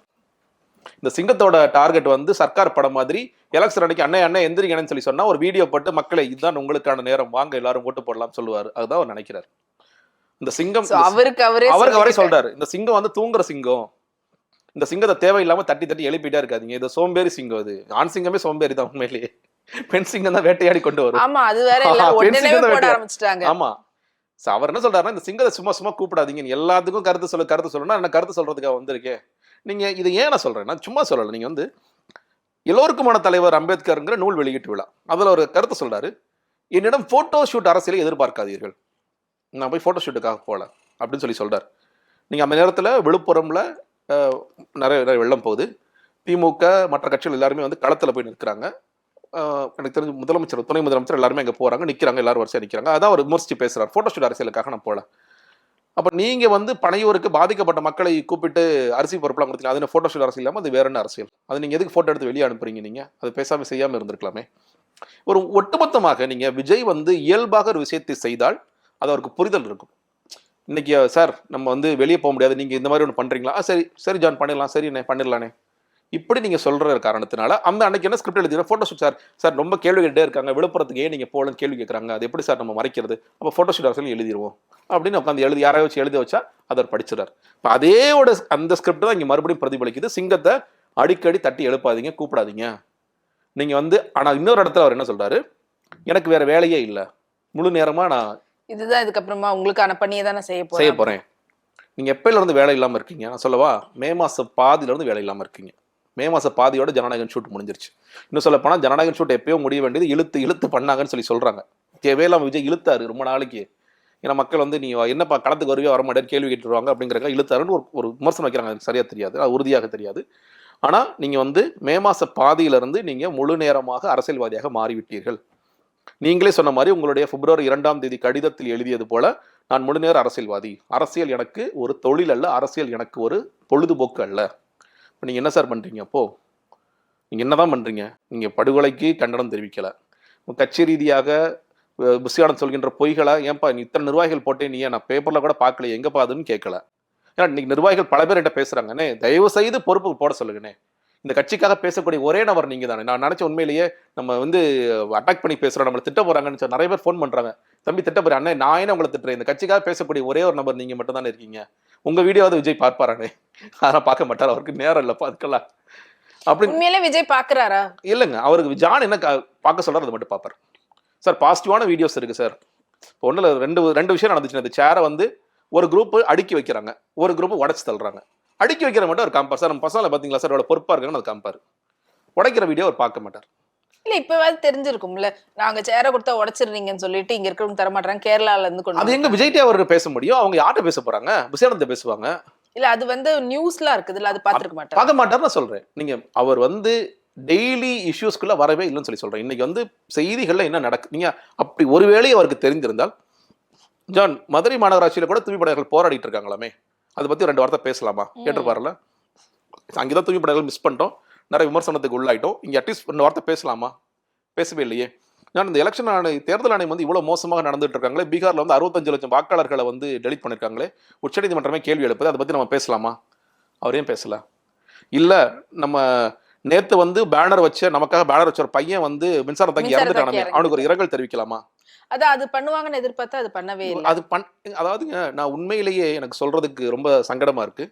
இந்த கட்சியில் இருப்பவர்கள், அந்த தலைமை நிர்வாகிகள்கிட்ட மனிதாபிமானம்ங்கிறதே இல்லை. இதை எதோட சொல்றேன்னு கேட்டீங்கன்னா, நீங்க யார் ஷோக்காக வந்து இங்க மக்கள் இறந்து போறாங்க, நான் சொல்றேன் ஒரு அறிக்கை எழுதலாம்னு சொல்றேன். இப்போ ஜான் என்ன சொல்றாரு, எத்தனை பேர் பிரதர் இறந்து போயிருக்காங்க? 5 பேருக்குலாம் அறிக்கை எழுத வேண்டிய அவசியம் இல்லை பிரதர். இவ்வளவு கொடுமையான நபர் அவர். இந்த மாதிரி கேள்விப்பட்டிருக்கீங்களா? 5 பேர்ல ஒருத்தன் தாவேக்கோடைய மெம்பர், அவனோட போட்டோ போட்டு எல்லாரும் நம்ம மெம்பர் ஒருத்தர் இறந்து போயிருக்காங்கிறாங்க. அதுக்கு பிறகு ரொம்ப லேட்டா ஒரு அறிக்கை வருது. இல்ல இதெல்லாம் நம்மளுக்கே பேக் ஃபயர் ஆகும்ன்றது. ஏன்னா இந்த மாநாடு இங்க நடக்க போகுதுன்ற காரணத்துக்காகவே கவிழ்ந்த வந்து பார்க்க வேணாம், போய் அதை பத்தி பேச வேணாம்னு சொல்லிட்டு ஜான் ஆரோக்கியசாமி சொன்னாரு. இது வந்து ஆதவ அர்ஜுனாக்கு பிடிக்கல அப்படின்னு சொல்லி அதனால ஒரு மோதல் ஏற்படுது. அதனால கூடிய சீக்கிரத்துல ஆரோக்கியசாமி வந்து வெளியில போறதுக்கு அதெல்லாம் போக மாட்டாங்க. இல்லங்க, விஜய் அவர்கள் எப்படி யோசிக்கிறாருன்னா, விஷத்தை காசு கொடுத்து வாங்கிட்டோம், விஷத்தை குடிச்சிருவோம்னு நினைக்கிறார். நம்ம யூஸ்வலா விஷம்னு தெரிஞ்ச பிறகு நம்ம என்ன பண்ணப்பா பரவாயில்லடா, சரி எவ்வளவு செலவு பண்ண, ஒரு 50 ரூபா செலவு பண்ணி பரவாயில்ல, தூக்கி போட்டு பாட்டில வட 50 ரூபா தானே போனா போயிட்டு போதுன்னு நினைக்கிறான். விஜய் யோசிக்கிறாரு, அவருக்கு பல கோடிகள் எடுத்து கொடுத்து வாங்கியிருக்கோம், பாதி காசு தான் கொடுத்துருக்கோம், மீதி காசுக்கு வேலை வாங்கணும்ல, அதுக்கு நீ விஷத்தை குடிப்பியா? அதுதான் இங்க பிரச்சனை. அது விஷம்னு தெரியாம மறுபடியும் அந்த விஷத்தை தான் எடுத்து அருந்துவேன்னு விஜய் அவர்கள் சொல்லிக்கொண்டே இருந்தால் அவர்கள் எப்படி அவர் திருந்துவதற்கான வாய்ப்பு இருக்கிறது? அதாங்க, நீங்க அது ஒரு கருத்து சொல்றாரு, ஜான் ஒரு கருத்து சொல்றாருல. மனிதனாக விஜய் என்ன செய்திருக்க வேண்டும்? இதுல எது வந்து கரெக்டோ அது யோசிச்சு 2 பேருமே இளைஞர் தாங்க. கொன்னவனும் இளைஞன், இறந்து பண்ணவனும் இளைஞன். ஆனா நல்லா வாழ்ந்துட்டு இருந்த ஒரு ஐடியில நல்லா சம்பாதிக்க சொல்லக்கூடிய ஒரு இளைஞன் அவன் வந்து காதலிச்சாங்கிறதுக்காக இந்த மாதிரி கொடூரமான ஆணவ படுகொலை ஒருத்தர் செய்யறான்னா, நீங்க சரி இது கூட எனக்கு ஜாதி பிரச்சனை, ஜாதி இடைநிலை ஜாதி என்ன நடப்பாங்கன்னு தெரியல, ஒரு ஆறுதல், அந்த குடும்பத்தின் பக்கம் நான் நிற்கின்றேன், 10ஆம் பொதுவான ஒரு அறிக்கை, அது கூட செய்ய முடியல உங்களால. நீங்க என்ன காரணம், மதுரையில மாநாடு போடுறோம் சார், அங்க வந்து அந்த கேஸ்ட் இஷ்யூ மாறிடும் சார் அப்படின்னு ஜான் தன்னோட அறிவை, ஜானுக்கு வந்து மதுரையில எந்த சமூக மக்கள் இருக்கிறாங்க, இங்க எங்க வன்னியர் இருக்காங்க, எங்க முக்குளத்தர் இருக்காங்க, எங்க நாடர் இருக்காங்கன்னே தெரியாது அவருக்கு. அந்த அளவுக்கு அறிவாளி அவரு. அவருடைய பேச்சை கேட்டு இவர் வந்து நான் கண்டனம் கூட தெரிவிக்க மாட்டேன், நான் எங்கேயுமே தெரிவிக்க மாட்டேன்னு கடந்து போறது. நேற்று வந்து மாநாடெல்லாம் முடிந்த பிறகு தீர்மானங்கள் 6 தீர்மானங்கள் எங்க சோசியல் மீடியாவுக்கு தீர்மானங்கள் எழுதுறாங்க. இதெல்லாம் வந்து மாநாட்டுல சொல்லி இருக்கணும், மாநாட்டுல பேசி இருக்கணும். எல்லாரும் எதிர்பார்த்தது என்னன்னா, உண்மையிலே மாநாட்டுல இன்னும் புதுசா வேற ஏதாவது சொல்லுவாங்க போல இருக்குன்னு பார்த்தா ஒரு புது பாடலை வந்து வெளியிடுறாங்க. ஆமா, அதுக்கப்புறமா எப்படின்னா அந்த என்ன படம் வாரிசா, இந்த படத்துல சாங் இருக்கி ஃபைட் இருக்கி அப்படி சொன்னார் இல்லையா, அந்த மாதிரி சாங் ரிலீஸ் பண்ணிட்டாரு. அதுல ரொம்ப கொடுமையா ஒரு சேனல், எந்த சேனல் சொல்ல விரும்பல, அவர் கீழே போற இந்த பாடலை பாடிக்கொண்டிருப்பார் உங்கள் விஜய். அந்த பாடல் ரிலீஸ் ஆகும் போது டேய் ஏடா பண்றீங்க நீங்க அப்படிதான் தோணுச்சு. அவர் அந்த மாதிரி தான் நடந்துக்கிறாங்க. அவர் பாடலை பாடிக்கொண்டு இருப்பார் விஜய். கீழே ராம்பாக் போகும்போது ஃபைட் நடக்குது, நீங்க பாக்குறவங்களுக்கு காட்சிகள் சிரிப்பு வருது, இமோஷனலா பேசுறாரு, பஞ்ச் டயலாகா பேசி தள்ளுறாரு. பேசுற 35 நிமிஷம் 40 நிமிஷம் ஃபுல்லா பஞ்ச் தானே, பஞ்ச் டயலாகா அடிச்சு விடுறாரு. ஸ்டாலின் அங்கிள், ராங் அங்கிள் அப்படின்னு எல்லாம் சொல்றது, இதை எப்படி பாக்குறீங்க? முதல்ல ஸ்னோலின் அவர்களுடைய அம்மா வந்து உங்களை தாய் மாமாவா ஸ்னோலின் தங்கை பார்த்துருக்காங்கன்னு சொல்லி சொன்னா, அந்த ஸ்னோலினை சுட்டு கொன்ற எடப்பாடி குறித்து விஜயோட பார்வை என்ன? எடப்பாடி நேரடியா சொல்றேன்னா, ஏன்னா அன்னைக்கு அதிமுக ஆட்சி காலம் இருந்தது, நான் இதையெல்லாம் தொலைக்காட்சி பார்த்து தெரிந்து கொண்டேன்னு சொன்ன கொடூரமான முதலமைச்சர் அவர். அதற்கு என்ன பதில் சொல்ல போகிறேன்? இன்னைக்கு வரைக்கும் அந்த அதிமுக எப்படியாவது ஆட்சிக்கு போயிட முடியுமான்னு தொடர்ச்சியாக முயற்சி செய்த ஒரு கட்சி இது. இன்னொரு பக்கம் நீங்கள் முதலமைச்சரை வந்து அங்கிள்னு சொல்கிறீங்கன்னா இட் ஷோஸ் ஒரு இம்மெச்சூரிட்டி. ரொம்ப ரொம்ப இம்மெச்சூரான குழந்தைய நீங்கள் வந்து உங்களுடைய இன்டர்நெட்டை உழவுற நண்பர்களுக்கும் உங்களுக்கும் பெரிய வித்தியாசமும் வேறுபாடே இல்லை.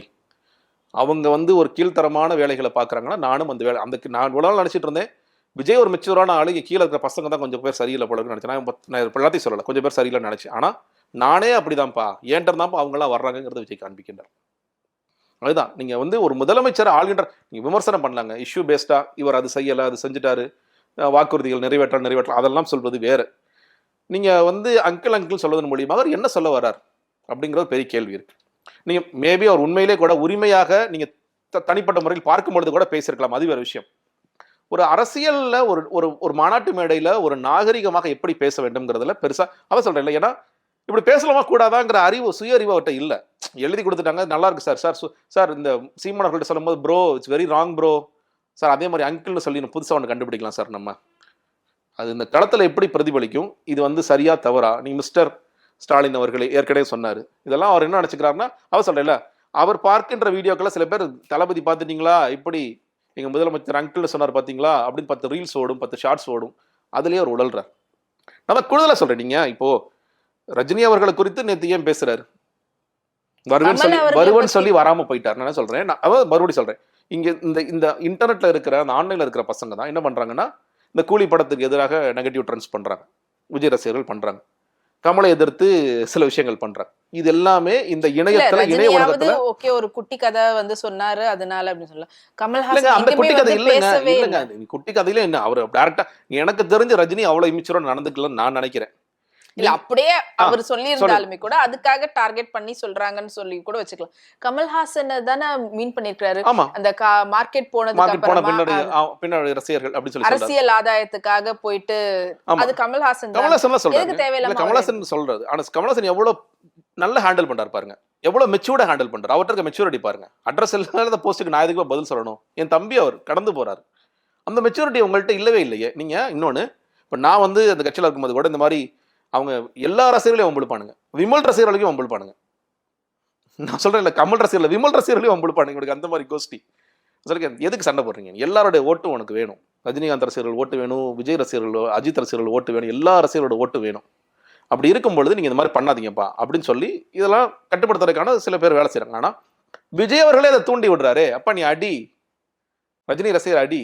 இப்ப என்ன பிரச்சனை உங்களுக்கு? கூலி வந்து நிறைய கலெக்ஷன்ஸ் வருதுங்கிறது உங்களுக்கு ஒரு ஈகோ டச் பண்ணுதா? எனக்கு புரியவே இல்லை. சரி, அப்படின்னா கமல் என்ன படம் வந்து இப்ப என்ன கலெக்ஷன் எனக்கு தெரியல. நீங்க வந்து எதுக்கு அவ சொல்றேன், எதுக்காக எல்லாத்தையும் அதாங்க அவர் எழுதி கொடுக்குறாரு. கமலுக்கு நான் நினைக்கிறேன் ஜான் ஆரோக்கியசாமி போய் கமல்கிட்ட போய் வேலை கேட்டிருப்பாருன்னு நினைக்கிறேன். அவர் கொடுத்ததுனால. இது ஏன் நான் சொல்றேன்னா, நீங்க கமல் வந்து விஜயோடைய பிறந்த நாளுக்கு வாழ்த்து தெரிவித்தார். ஆனால் விஜய் வந்து கமலுடைய பிறந்த நாளுக்கு வாழ்த்து தெரிவிக்கவில்லை. நவம்பர் 7 நான் கேட்டேன், ஏங்க வாழ்த்து தெரிவிக்கல? பிரதர் அவர் வந்து எதிர்கட்சி பிரதர், வித்தியாசம் எதிர்கட்சி. ஐயோ எல்லாம் அவங்க எல்லாம் நடிகர்கள், ஒரு திரைத்துறையிலிருந்து வர்றாங்க. அவர் எவ்வளவு ஜென்டலா வாழ்த்து வச்சிருக்காரு. நீங்க ரெசிப்ரோகேட் இல்ல, அவர் வந்து இந்தியா கூட்டணிக்கு போயிட்டாரு. சார் நாளைக்கு நீயே இந்தியா கூட்டணி தான் போற. 2029 நீ ஜான் ஆரோக்கியசாமிக்கே நாளைக்கு என்டிஏவா இந்தியா கூட்டணினா ஃபர்ஸ்ட் பிரையாரிட்டி இந்தியா கூட்டணி தான் போவார். அவரே ஒரு இந்தியா கூட்டணிக்கு போயிட்டார் பிரதர். அதனால வித்தியாசமாக எனக்கு தெரிஞ்சு எங்கேயாவது போய் ஒரு நாள் இன்னைக்காவது போய் வேலை கேட்டிருப்பாரு. அவர் உனக்குலாம் வேலை இல்லப்பா, நீ கிளம்புப்பான்னு சொல்லியிருப்பான்னு நினைக்கிறேன். ஏதோ ஒரு வன்மம் இருக்கு கமல் அவர்கள் மேல, பெரிய வன்மம் இருக்கு. அந்த வன்மத்தை வெளிப்படுத்துறதுன்னு தான் நினைக்கிறேன். இவர் இது படிச்சு பார்த்துட்டு இதெல்லாம் சரியா, இதெல்லாம் பேசலாமான்னு கொஞ்சம் கூட யோசிச்சிருக்க மாட்டாங்களா விஜய் அவர்கள்? தெரியலங்க, யோசிச்ச மாதிரி தெரியல சார். இதெல்லாம் தான், அதாவது என்ன கேட்டீங்கன்னா, நீங்க எல்லாத்தையும் சார் இதை நீங்க பேசினாதான் நீங்க சிஎம் சேர்ல உட்கார முடியும் இல்ல அதுக்கு அப்படின்னு சொன்ன பிறகு அவர் வந்து ஐயோ இந்த பாயிண்ட விட்டுட்டா நம்ம சிஎம் சேர்ல உட்கார முடியாது போல தான் யோசிப்பார். இல்ல அதுக்கு தூய்மை பணியாளர்கள் வந்து இந்த மாதிரி சொல்லிட்டு நீங்க வந்ததுக்கு அப்புறமா கன்ஃபார்ம் பண்ணணும்னு சொல்லி பண்ணாம விட்டுட்டீங்களே, அதை எடுத்து பேசியிருக்கலாம். இல்லைன்னா வந்து இந்த மாதிரி ஆணவ கொலைகள்லாம் நடக்கிறதுக்கு என்ன வந்து பண்ணலாம் அப்படின்ற மாதிரி நாங்க யோசிச்சு வச்சிருக்கிறோன்ற மாதிரி பேசியிருக்கலாம். இல்லைன்னா இப்போ நடந்துட்டு இருக்கக்கூடிய வேற என்னென்ன இஷ்யூஸ் இருக்குதோ, தண்ணி பிரச்சனையில இருந்து எல்லாத்தையும் எடுத்து அதுக்கு ரிலேட்டடா இந்த மாதிரி பெண்களை வந்து ஏமாத்துறதுக்காக காசு கொடுக்குறாங்க, ஆனா அது உண்மையாலே அது எங்க போய் சேருது, பெண்களுக்கு நாங்க இந்த மாதிரி வேற ஒரு பிளான் வச்சிருக்கிறோம். சோ இத ஏதாவது ஒரு விஷயம் இந்த மாதிரி வாக்குறுதி மாதிரி ஏதாவது ஒண்ணு வந்து பேசுவாங்க மாநாடுல அப்படின்னு தான் எதிர்பார்த்தோம். ஆனா அப்படி எதுவுமே வர. அதாங்க, நீங்க ஒண்ணு அதை எழுதி கொடுக்கிறவர்களுக்காவது இல்ல வந்து எழுத சொல்கிறவர்களுக்காவது தெரியும். ஏன்னா ஜான் எழுதி கொடுக்கல, அவர் ஒரு டைரக்டர் வச்சிருக்காரு, ஒரு சினிமா டைரக்டர் வச்சு எழுதுறாரு. அந்த சினிமா டைரக்டர் சினிமா மாதிரி தான் யோசிப்பாரே தவிர அவருக்கு வந்து நீங்க சொல்ற இந்த பிரச்சனைகளும் சினிமாக்காரங்களுக்கு எப்படி தெரியும் முதல்ல? நீங்க ஓகே நீங்க மாதிரி இந்த ஜீவாதார பிரச்சனைகள் இருக்கிறது, நதிநீர் பிரச்சனைகள் இருக்கிறது, இந்த மாதிரி இப்போ கிட்னி திருட்டு ஒரு ஊர்ல நிறைய போயிட்டு இருக்கான், அதுக்கு என்ன எலக்ட்ரல் ரோல்ஸ்ல நிறைய சிக்கல்கள் போயிட்டு இருக்கு. நாளைக்கு ஒன்றும் இல்லை, நீங்க தேர்தலில் நிற்கும் போது இப்போ உதாரணத்திற்கு இப்போ விஜய்க்கு வந்து சும்மா ஹைபோதெட்டிக்கலாக சொல்றேன், விஜய்க்கு வந்து கிறித்தவர்கள் வாக்களிப்பார்கள் நினைச்சு பாஜகவே என்ன பண்றாங்க, ஃபுல்லா கிறித்தவர்கள் வாக்கெல்லாம் தூக்குறாங்க. அப்போ விஜய் மௌனமா இருப்பாரா? இன்னைக்கு அந்த சிக்கல் தானே போயிட்டு இருக்கு. எப்படி 65 லட்சம் ஓட்டர்ஸ் வெளியே போறாங்க ஒரு கேள்வி. அப்ப அதை நீங்க ஸ்ட்ராங்கா பேசணும்ல. அதே மாதிரி இருக்கிற சிக்கல்கள் அது வந்து திமுக எதிர்த்தோ இல்ல பாஜக எதிர்த்தோ, கொள்கை எதிரியோ இல்ல அரசியல் எதிரியோ, அவர்களை எதிர்த்து கூட இவர் பேச தயங்கலையே. சம்பந்தமே இல்லாம ரஜினி கமலை வம்பிழுத்துட்டு இருக்காரு இவர். இன்னொன்னு நீங்க விஜயகாந்த் இப்ப கையில் எடுக்கிறார். விஜயகாந்த் அவர்கள் எது கையில் எடுக்கிறீங்க நீங்க? எம்ஜிஆர் பத்தி பேசிட்டு அதுக்கப்புறம் விஜயகாந்த் அவர்கள் கையில் எடுக்கிறார். மதுரை மண்ணுன்றதுக்காக விஜயகாந்த் அவர்களுடைய பேச்சா? நான் என்ன சொல்றேன், நீ பிரேமலதா விஜயகாந்தை பேசும் பொழுது விஜயகாந்த் அவர்கள் மருத்துவமனையில் இருந்த பொழுதோ இல்ல வந்து உடல்நிலை சரியில்லாமல் இருந்த பொழுதோ ஒரு முறை கூட விஜய் அழைத்து கூட பேசியதில்லை. எப்படி இருக்காரு அவரு, இல்ல நேரில் வந்து பார்த்திருக்காரா? அப்ப என்ன இந்த ஏதாவது தடங்கள் இருந்துச்சா என்ன? விஜயகாந்த் வீட்டுக்கு போறாரு, வாங்க போலாம், கூட்டம் கூடுனதா கூட்டினாங்களா என்ன? நடக்கல இல்ல. ஏன் போல? அவருடைய பையன் இப்போ எஸ்எஸ்சி என்ன சொல்றாரு, இன்னைக்கு விஜய் இந்த இடத்திற்கு வருவதற்கு மிக முக்கியமான காரணம் என்ன பொறுத்த வரைக்கும் முதல்ல எஸ்எஸ்சி அவர்கள் தான். எஸ்எஸ்சி சார் இல்லாட்டி விஜய் இன்னைக்கு இல்லை. அதே அவர் எந்த இடத்துலையும் அப்ரிஷியேட் பண்ண மாட்டேங்கிறார். விஜய் எஸ்ஐ சார் என்ன சொல்றாரு, விஜயகாந்த் தான் இன்னைக்கு அவரை கைப்பிடிச்சு மேல தூக்கிட்டு வந்தார் அப்படிங்கிறார். அதை வந்து ரெசிப்ரிகேட் பண்ற மாதிரி அவரோட பையன் நடிச்ச படத்துக்கோ எதுக்கோ நீங்க அட்லீஸ்ட் ப்ரமோஷன் கூட எல்லாம் பேசி வந்து நடிக்க வேண்டாம், நீங்க சிறப்பு தோற்றம்லாம் கொடுக்க வேண்டாம். அட்லீஸ்ட் ஒரு சின்ன ப்ரமோஷன் போயிட்டு கலந்து ஒரு போஸ்டர் ஷேர் பண்ணி விட்டாருங்க. நான் சிம்பிளா கேட்கிறேன், ஒரு படைத்தலைவன ஒரு படம் நடிச்சாருங்க, போஸ்டர் ஷேர் பண்ணி விட்டேன், ஓகே வாழ்த்துக்கள் தம்பி வாங்கன்னு சொல்லிட்டு ஒரு போட்டோ நாங்க வந்து ரிலீஸ் பண்ணிருக்கோம் அப்படின்ற மாதிரி கூட ஒரு போட்டோ இது பண்ணிருக்கோம். நீங்க அது எதுக்குமே தயாரா இல்ல. அப்ப விஜயகாந்த் ஓட்டு மட்டும் உங்களுக்கு வேணுமா? விஜயகாந்த் பேர் சொல்லிட்டாருப்பா, தேமுதிக கிளம்பி வாங்க, கோயம்பேடுல இருந்து கிளம்பி வாங்க, நம்ம எல்லாரும் பனையூருக்கு போல, இனிமேல் அங்கதான் நமக்கு அப்படி சொல்லி அவர் ஏமாத்தி வச்சிருக்காங்களா? விஜயகாந்த் பேர் சொன்னது உங்களுக்கு அதாவதுங்க, அவர் என்ன நினைக்கிறாருன்னா, இப்போ எம்ஜிஆர் அப்படின்னா ஓகே அதிமுக வாக்கள் ஆதவர்ஜனா சொல்றாரு 60% அதிமுக எங்கள்கிட்ட தான் இருக்கு, திமுக அண்ணா 50% வாக்கு சார், 50 60 110, கேப்டன் 10 சார், 100 தான் நம்ம எதிர்பார்த்தோம், 140 150 மேல போயிட்டு இருக்கு சார். இப்போ நம்ம பேசாம கேரளாலே சேர்த்து நின்றலாமான்னு யோசிப்பாங்க போல இருக்கு. அந்த மாதிரிதான் நீங்க அதை சொல்றேன் இல்லையா, இந்த பேரெல்லாம் சொன்னா எப்படிங்க ஓட்டு வரும்? வேலை செய்யணுங்க. இவங்க எவ்வளவு வேலை செஞ்சாங்க. அவரே சொல்றாரு, எப்படி புசி ஆனந்த வச்சுக்கிட்டு இவர் இவ்வளவு பெரிய இதுவை நடத்த போறாரு அப்படின்னு சொல்லி இருக்கிறாங்க. அண்ட் இந்த வந்திருக்கக்கூடிய கூட்டத்தை பார்த்தெல்லாம் ஏமாறக்கூடாது, இந்த கூட்டம் வந்து உங்களுக்கு ஓட்டா மாறுமா அப்படின்ற மாதிரி பேசினாங்கன்னு சொல்லிட்டு அதுக்கு ஒரு பஞ்ச் டயலாக்கும் சொல்லியிருந்தாரு.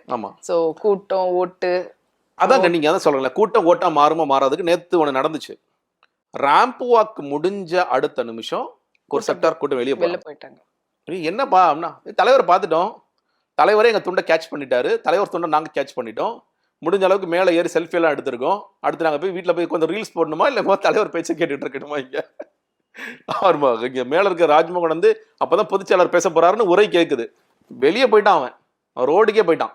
முடிஞ்சதுப்பா, அப்பா நம்ம வந்து தரிசனம் கிடைச்சிருச்சு, நம்ம கிளம்புவையா, சாரசாரியா போயிட்டு இருக்காங்க. இதுதான் சொல்றேன், நீங்க மறுபடியும் இந்த கூட்டம் வந்து பொலிட்டிக்கலாவே வச்சுக்கணும்னு நீங்க நினைக்கின்றீங்க. இது வந்து ரசிகர் கூட்டமாக தான் இருக்கணும்.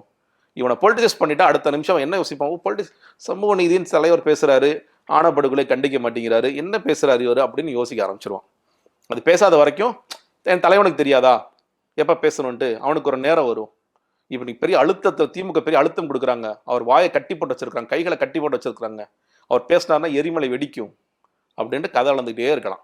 அதே போல அவரை வந்து இதுக்கப்புறமா தலைவர் தான் சொல்லணும், பேர் சொல்லக்கூடாது அப்படின்ற மாதிரியும் பேச்சுக்கள். வெற்றி தலைவர்னு ஒண்ணு சொல்றாங்க.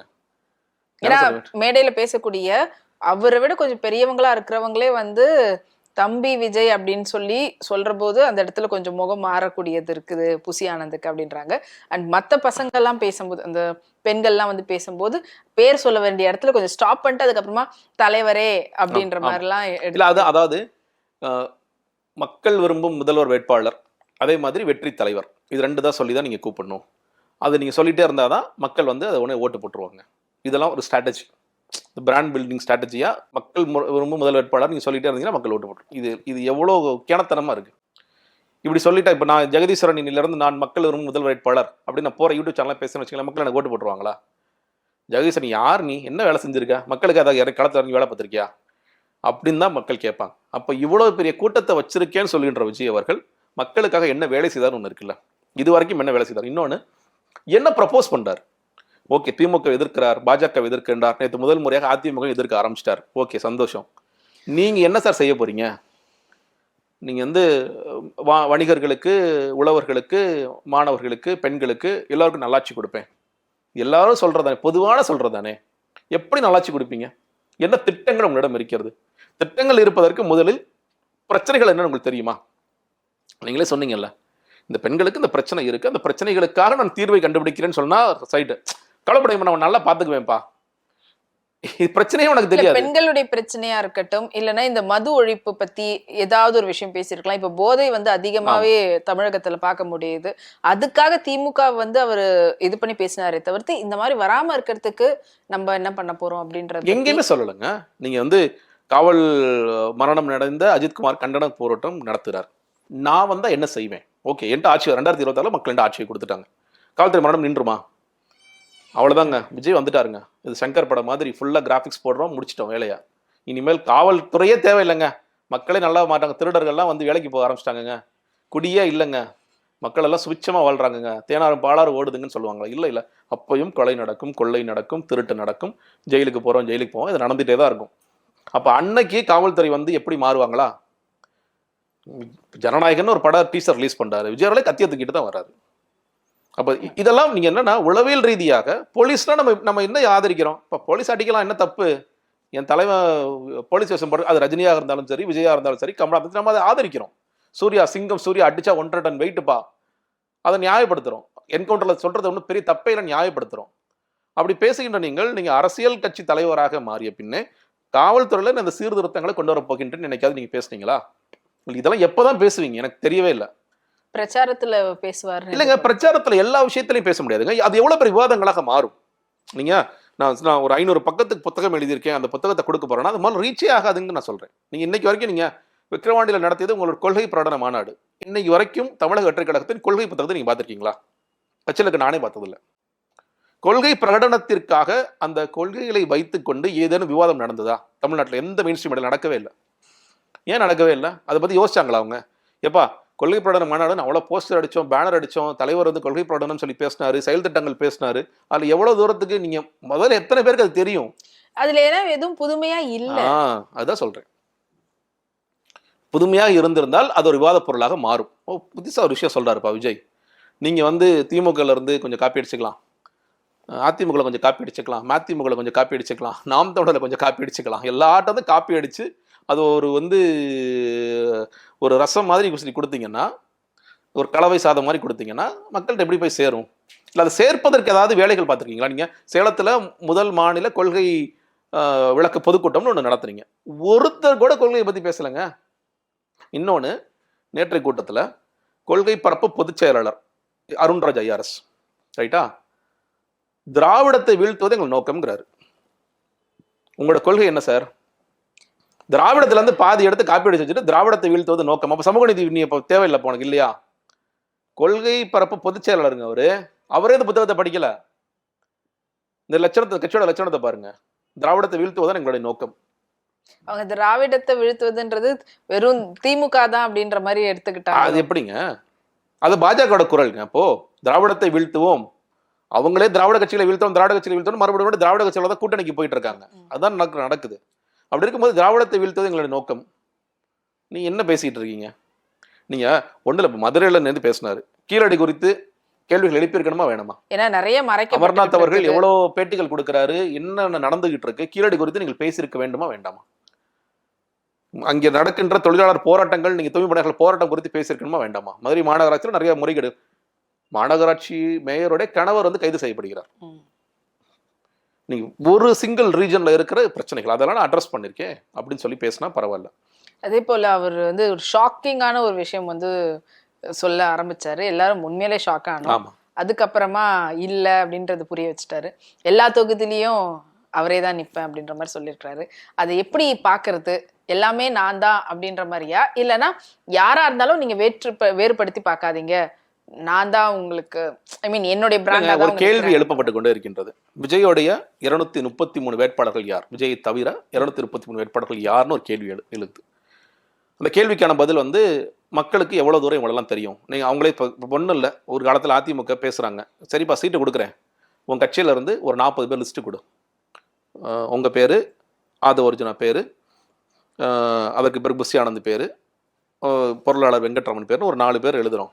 நான் இன்னும் மீதி இருக்க 36 பேர் சொல்லுன்னு சொல்கிறாங்க. சொல்ல முடியல அவங்களால. என்ன எங்கே போவாங்க? திடீர்னு டக்குன்னு கேட்டால் எங்கே போவாங்க அவங்க? நீங்கள் அதான் ஆட்கள் இல்லைன்னு சொல்லி ஆட்கள் இருக்கிறாங்க. நீங்கள் அந்த அளவுக்கு ஓகே மதுரையில் ஒரு நிற்பார், திருச்சியில் ஒரு நிற்பார், கோயம்புத்தூரில் ஒரு நிற்பார், விருதுநகரில் நிற்பார் அப்படின்னு ஆட்கள் இருக்காங்கன்னா அவருக்கான தகுதியான ஆட்கள் அங்கே இல்லை.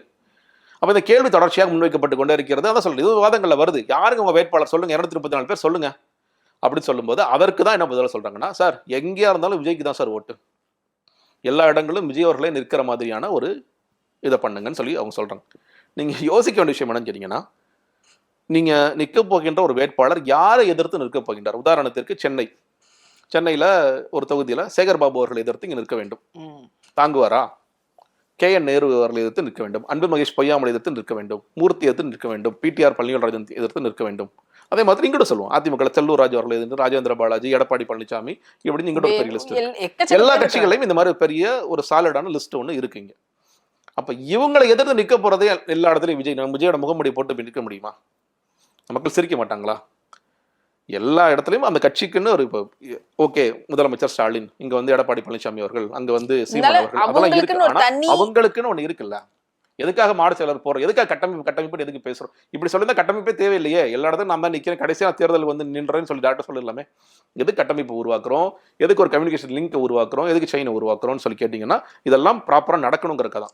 சீமானுடைய கட்சி இது வரைக்கும் வெற்றி பெறலன்னா கூட அவங்களுடைய கேண்டிடேட்ஸ்க்கும் லிஸ்ட் பண்ணிட்டே இருக்காங்க, அவங்க போட்டுட்டே இருக்காங்க. 50% பெண்களுக்கு வந்து அவங்க கொடுக்குறாங்க. விஜய் அவர்கள் போன மாநாட்டில் 33% கட்சி பொறுப்புகளை கொடுப்பேன்னு சொல்லி சொன்னார். எங்க கொடுத்துருக்காரு? எத்தனை மாவட்ட செயலர்கள் பெண்களாக இருக்கிறாங்க? இன்னும் மாவட்ட செயலர் போட்டு முடிக்கல, அது ஒரு விஷயம். இன்னும் 6 மாவட்ட செயலர் பெண்டிங்ல இருக்கு. அப்படி இருக்கும் பொழுது நானே எல்லா தொகுதியிலும் வேட்பாளராக அவங்க என்ன நினைக்கிறாங்கன்னா 67 77 அண்ணா அவர்கள் நிறுத்திய வேட்பாளர்களும் எம்ஜிஆர் அவர்கள் நிறுத்திய வேட்பாளர்களும் ஏதோ புதுமுகங்கள், முழுக்க புதுமுகங்கள் நினைச்சிடறாங்க. அவங்க அதுக்கு முன்னாடி களத்துல இறங்கி வேலை பார்த்தவங்க, எவ்வளவு வேலை பார்த்தாங்கிறது அவங்களுக்கு நிறைய தெரியும். எம்ஜிஆர் அவர்களுடன் எவ்வளவு பேர் வந்தார்கள், திமுக எவ்வளவு பேர் வந்தாங்கிறது தெரியும். இது தெரியாத ஒரு அனுபவமே இல்லாத, அதை படிக்காத ஒரு கூட்டம் வந்து என்ன சொல்லுது, சார் புதுசா யாரு சொன்னாலும் அது விஜய் கை காமிச்சா போதும் சார், ஓட்டு போட்டுருவாங்க சார். நான் இன்னொன்று யோசிக்கிறேன். நேற்று இதை இன்னொரு விதம் பார்க்கும்பொழுது அனைவரும் விஜய் நிற்க மாட்டாரோன்னு தோணுது. நான் தனியாக நிற்கலாம், 234 தொகுதிகளை நான் ஆள் நிப்பாட்டி நானே தானே அங்கே நிற்கிறேன். அப்போ நானே கூட எல்லா இடத்துலையும் பிரச்சாரம் பண்ணுறேன். நான் நிற்கவே இல்லை, ஏன்னா விஜய்க்கு தெரியும் நீனா தோற்றுருவோம். அப்போ ஸ்ட்ராட்டஜிக்கலாக இப்படி ஒரு மூவ் பண்ணிடுவோம். மற்றவங்களை நிப்பாட்டி வச்சு என்ன சொல்லுவாங்க, எங்கள் தலைவர் சிஎம் ஆவாரு. அதுக்கு ஒரு கதை இருக்கு. அறிஞர் அண்ணா நிற்கும் போது நான் ஒரு எம்எல்ஏ போட்டாரு, எம்எல்சியாக தானே இப்போ இருந்தார், எம்எல்சி வந்து அப்படியே வந்துட்டார்ல. அது மாதிரி எங்கள் அண்ணனுக்காக நான் எங்கள் சீட்டை ராஜினாமா பண்ணுவார். நாங்கள் எப்படி இருந்தாலும் ஒரு 160 170 பேர் ஜெயிச்சிருவோம். இல்லை யார் வந்து ராஜினாமா பண்ணுறாரு எங்களுக்குள்ள ஒரு போட்டி நடக்கும் எங்கள் அண்ணனுக்காக. அதில் ஒரு வச்சுட்டு ராஜினாமா பண்ணால் ஒரு சிஎம் ஏற்றுக்கிட்டு 6 மாசத்துல திரும்ப எலெக்ஷன் நடக்கும். மறுபடியும் அப்போ அவங்களுக்கு போட்டியா அங்கே இறக்குவாங்கல்ல மற்ற கட்சிக்காரங்க. சொல்றேங்க, இதுவே ஒரு ஜோக்கு தான். இந்த ஜோக்கை வந்து சீரியஸா அது இல்ல, அதையும் யோசிக்கணும்ல, அது கூட யோசிக்க மாட்டாங்க. அதான் சொல்றேன், நீங்க மேபி இது கூட அவங்க நினைக்கலாம் 234லையும். ஏன்னா இன்னைக்கு பிரச்சாரத்துக்கு போகக்கூடிய ஆட்கள் யார் இருக்கிறாங்க இங்க? விஜய் ஒரு தொகுதியில் கான்சென்ட்ரேட்டடாக ஒர்க் பண்ண வச்சுக்கோங்களேன். உதாரணத்துக்கு அவர் சொன்ன மாதிரி மதுரை கிழக்கு இல்லை ஒரு பிறந்த இடம் விருகம் பார்க்கணும்னு வச்சுக்கோங்களேன். விரும்பத்திலையும் முடக்கி போறதுக்கான வாய்ப்பு இருக்குன்னா விஜய் அவர்கள் அங்கே நிற்கிறாங்கன்னா மற்ற கட்சிகள் எவ்வளோ சாலிடான வேட்பாளர்கள் இறக்குவாங்க, இன்னைக்கு தேர்தல் களம்ங்கிறது எவ்வளோ பெருசாக மாறுங்கிறலாம் தெரியும். அப்போ விஜய் அவர்கள் அங்கேயே முடங்குறதுக்கான வாய்ப்புகள் இருக்கு. அப்போ என்ன நினைப்பாங்க, சார் நீங்கள் ஒரு இடத்துல முடங்கினா ரொம்ப கஷ்டமாயிடும், நமக்கு வேற ஆட்களே கிடையாது, நான் வந்து இங்கே யாரையும் நான் தயார்படுத்தவும் இல்லை. அப்படி இருக்கும்போது நீங்கள் தான் சார் எல்லா இடத்துக்கும் போகணும், உங்களுக்கு தான் சார் கூட்டம் வரும், வேற யாரும் கூட்டம் வராது. புஷி ஆனந்த கட்சியில மட்டும்தான், தொண்டர்கள் மட்டும்தான் அவரை வந்து தூக்கி பிடிச்சிட்டு இருக்காங்க. பொதுமக்கள் கிட்ட அவருக்கு பெரிய ஒரு செல்வாக்கு இருக்கு. கட்சியில ஏன் தூக்கி பிடிக்கிறாங்கன்னா அவர் வந்து பொறுப்பு போடாம அதுக்கு தக்க வைக்கிறாருங்க. பொறுப்பு போட்டா எல்லாரும் ஓடிடுவாங்க. எனக்கு தெரியுங்க, மாவட்ட செயலர்கள் சில பேர் வந்து பொறுப்பு போடுற வரைக்கும் தினம் போஸ்டர் ஓட்ட மாவட்ட செயலர்கள் தெரியும். இன்னைக்கு அவர் எங்க இருக்காருன்னு கூட தெரியல, வருஷமா காணா போயிட்டாரு. இந்த ஃபங்க்ஷன் வந்தா மட்டும் தான் அவர் பார்க்க முடியுது. நீ பொறுப்பட ஓடிடும், அவங்களே சொல்ல சார் பொறுப்பட ஓடிடும், அதனால பொறுப்படாம வச்சுக்கோங்க. அப்போ பொறுப்பு படாத வரைக்கும் புஷி ஆனந்த் பார்த்தோன்னா போய் எல்லாம் காலைல உதவுன்னு விடுவான். பொறுப்பட அடுத்த நிமிஷம் கிளம்பி போயிடுவான். அது ஒரு ஸ்ட்ராட்டஜி. உன் காசு வாங்கிட்டு, நான் சொல்றது சும்மா இல்லை, காசு வாங்கிட்டு பொறுப்படாம வச்சிருக்காங்க அவங்க. இல்ல புஷி ஆனந்த் முதல்ல ஏதாவது ஒரு தொகுதியில் என்ன அவர் வெற்றி பெறுவாரா? இல்லைங்க, புஷி ஆனந்துக்கு வேற திட்டமும் இருக்க மாதிரி சொல்றாங்க. அவர் பாண்டிச்சேரியில் போய் நிக்கலாம்னு யோசிக்கிறார். பாண்டிச்சேரியில் என்ஆர் காங்கிரஸ்ல இல்ல சோழிநல்லூர்ல ஒரு இதெல்லாம் மாத்திட்டாரு, அட்ரஸ் மாத்திட்டாரு, ஓட்டர் ஐடி கார்டு வாங்கிட்டாருன்னு சொல்லி சொல்றாங்க. அங்க போயிட்டு என்ஆர் காங்கிரஸ் கூட கூட்டணி வச்சு ஒரே ஒரு சீட்டு வாங்கி நிற்கலாம்னு ஒரு ஆசை அவருக்கு இருக்கிறது. ஒரு சீட்டு வாங்கி ஜெயிச்சுட்டா அங்கே நம்ம செட்டில் ஆகலாம்னு ஒரு ஆசையும் இருக்கு. ஸோ அதனால மேபி இன்னொன்று சொல்ல மாதிரி 234 தொகுதியிலும் புஷி ஆனந்த் போனால் கூட்டம் வரும், மக்கள் பார்ப்பாங்களா, அதை தாண்டி அவருக்கு என்ன அரசியல் தெரியும்னு ஒரு பெரிய கேள்வி இருக்குல்ல. இப்போ திடீர்னு ஊருக்கு போறீங்க, இங்கே புதுக்கோட்டை போறீங்க, புதுக்கோட்டையில் என்ன பிரச்சனை, எல்லா இடத்துலையும் ஒரே பிரச்சனை தாங்க, என்ன பிரச்சனை அப்படி சொல்லுவார் அவர். வேற என்ன சொல்லுவார் அவர், எல்லா இடத்துலையும் ஒரே பிரச்சனை தான். ஏன்னா நீங்க பக்பு மசோதாக்கு இப்படிதான் கேள்வி கேட்குறாங்க, இந்த சட்டத்துல இந்த ஷரத்துல எந்த ஷரத்துல உங்களுக்கு பிரச்சனை, இந்த சட்டமே பிரச்சனை தான் சொல்லிட்டு போயிடுறாரு. முதல்ல நிர்வாகிகளை வந்து அரசியல் படுத்தணும்னு நினைக்கிறேன். அதெல்லாம் படுத்த மாட்டாங்க, தலைவரே அரசியல் பட ரெடியா இல்லாம போது இன்னொரு எப்படி அரசியல் போடுவாங்க. எஸ்ஏசி அவர்கள் வந்து புரட்சிகரமான ஒரு டைரக்டர். அவருக்கு ஆக்சுவலி இந்த களத்தினுடைய இது எல்லாமே தெரியக்கூடியவர். இதெல்லாம் பார்க்கும்போது அவருக்கே ஒரு மாதிரி இருக்கும்ல, அவரு பெரிய மன வருத்தத்தோட தான் இருப்பாருங்க, நிச்சயமா மன வருத்தத்தோட தான் இருப்பாரு. ஏன்னா அவர் வந்து கலைஞர் அரசியலை பார்த்தவர், எம்ஜிஆர் அரசியலை பார்த்தவர், ஜெயலலிதா அரசியலை பார்த்தவர், எவ்வளவோ தலைவருடன் பழகியவர். இன்னைக்கும் என்ன சொல்றாங்க, பா உங்க அப்பா நீ பக்கத்துல வச்சுக்கோ, அவர்கிட்ட நீ பாடம் கேளு, அவர் உனக்கு சொல்லிக் கொடுக்குற அந்த விஷயங்களை செஞ்சினாலே போதும். அவர் செய்ய மறுக்கிறாரே, அவளுக்கு காட்சி பொருள் மாதிரி தானே பயன்படுத்துறாரு. இந்த மாநாட்டிற்கு தேவை காட்சி பொருளாக பயன்படுத்து, கொடியேற்றலுக்கு தேவை காட்சி பொருளாக பயன்படுத்துகிறேன் அப்படிதானே சொல்றாரு. அவங்களுக்கு உண்டான மதிப்பு மரியாதை கொடுத்து நான் உங்களோட சஜஷன்ஸை கேட்கிறேன்னு என்னைக்கு அவர் செஞ்சார், அது செய்யவே இல்லையே. சும்மா மன வருத்தத்தோட தான் இருப்பாங்க பார்க்குறேன்.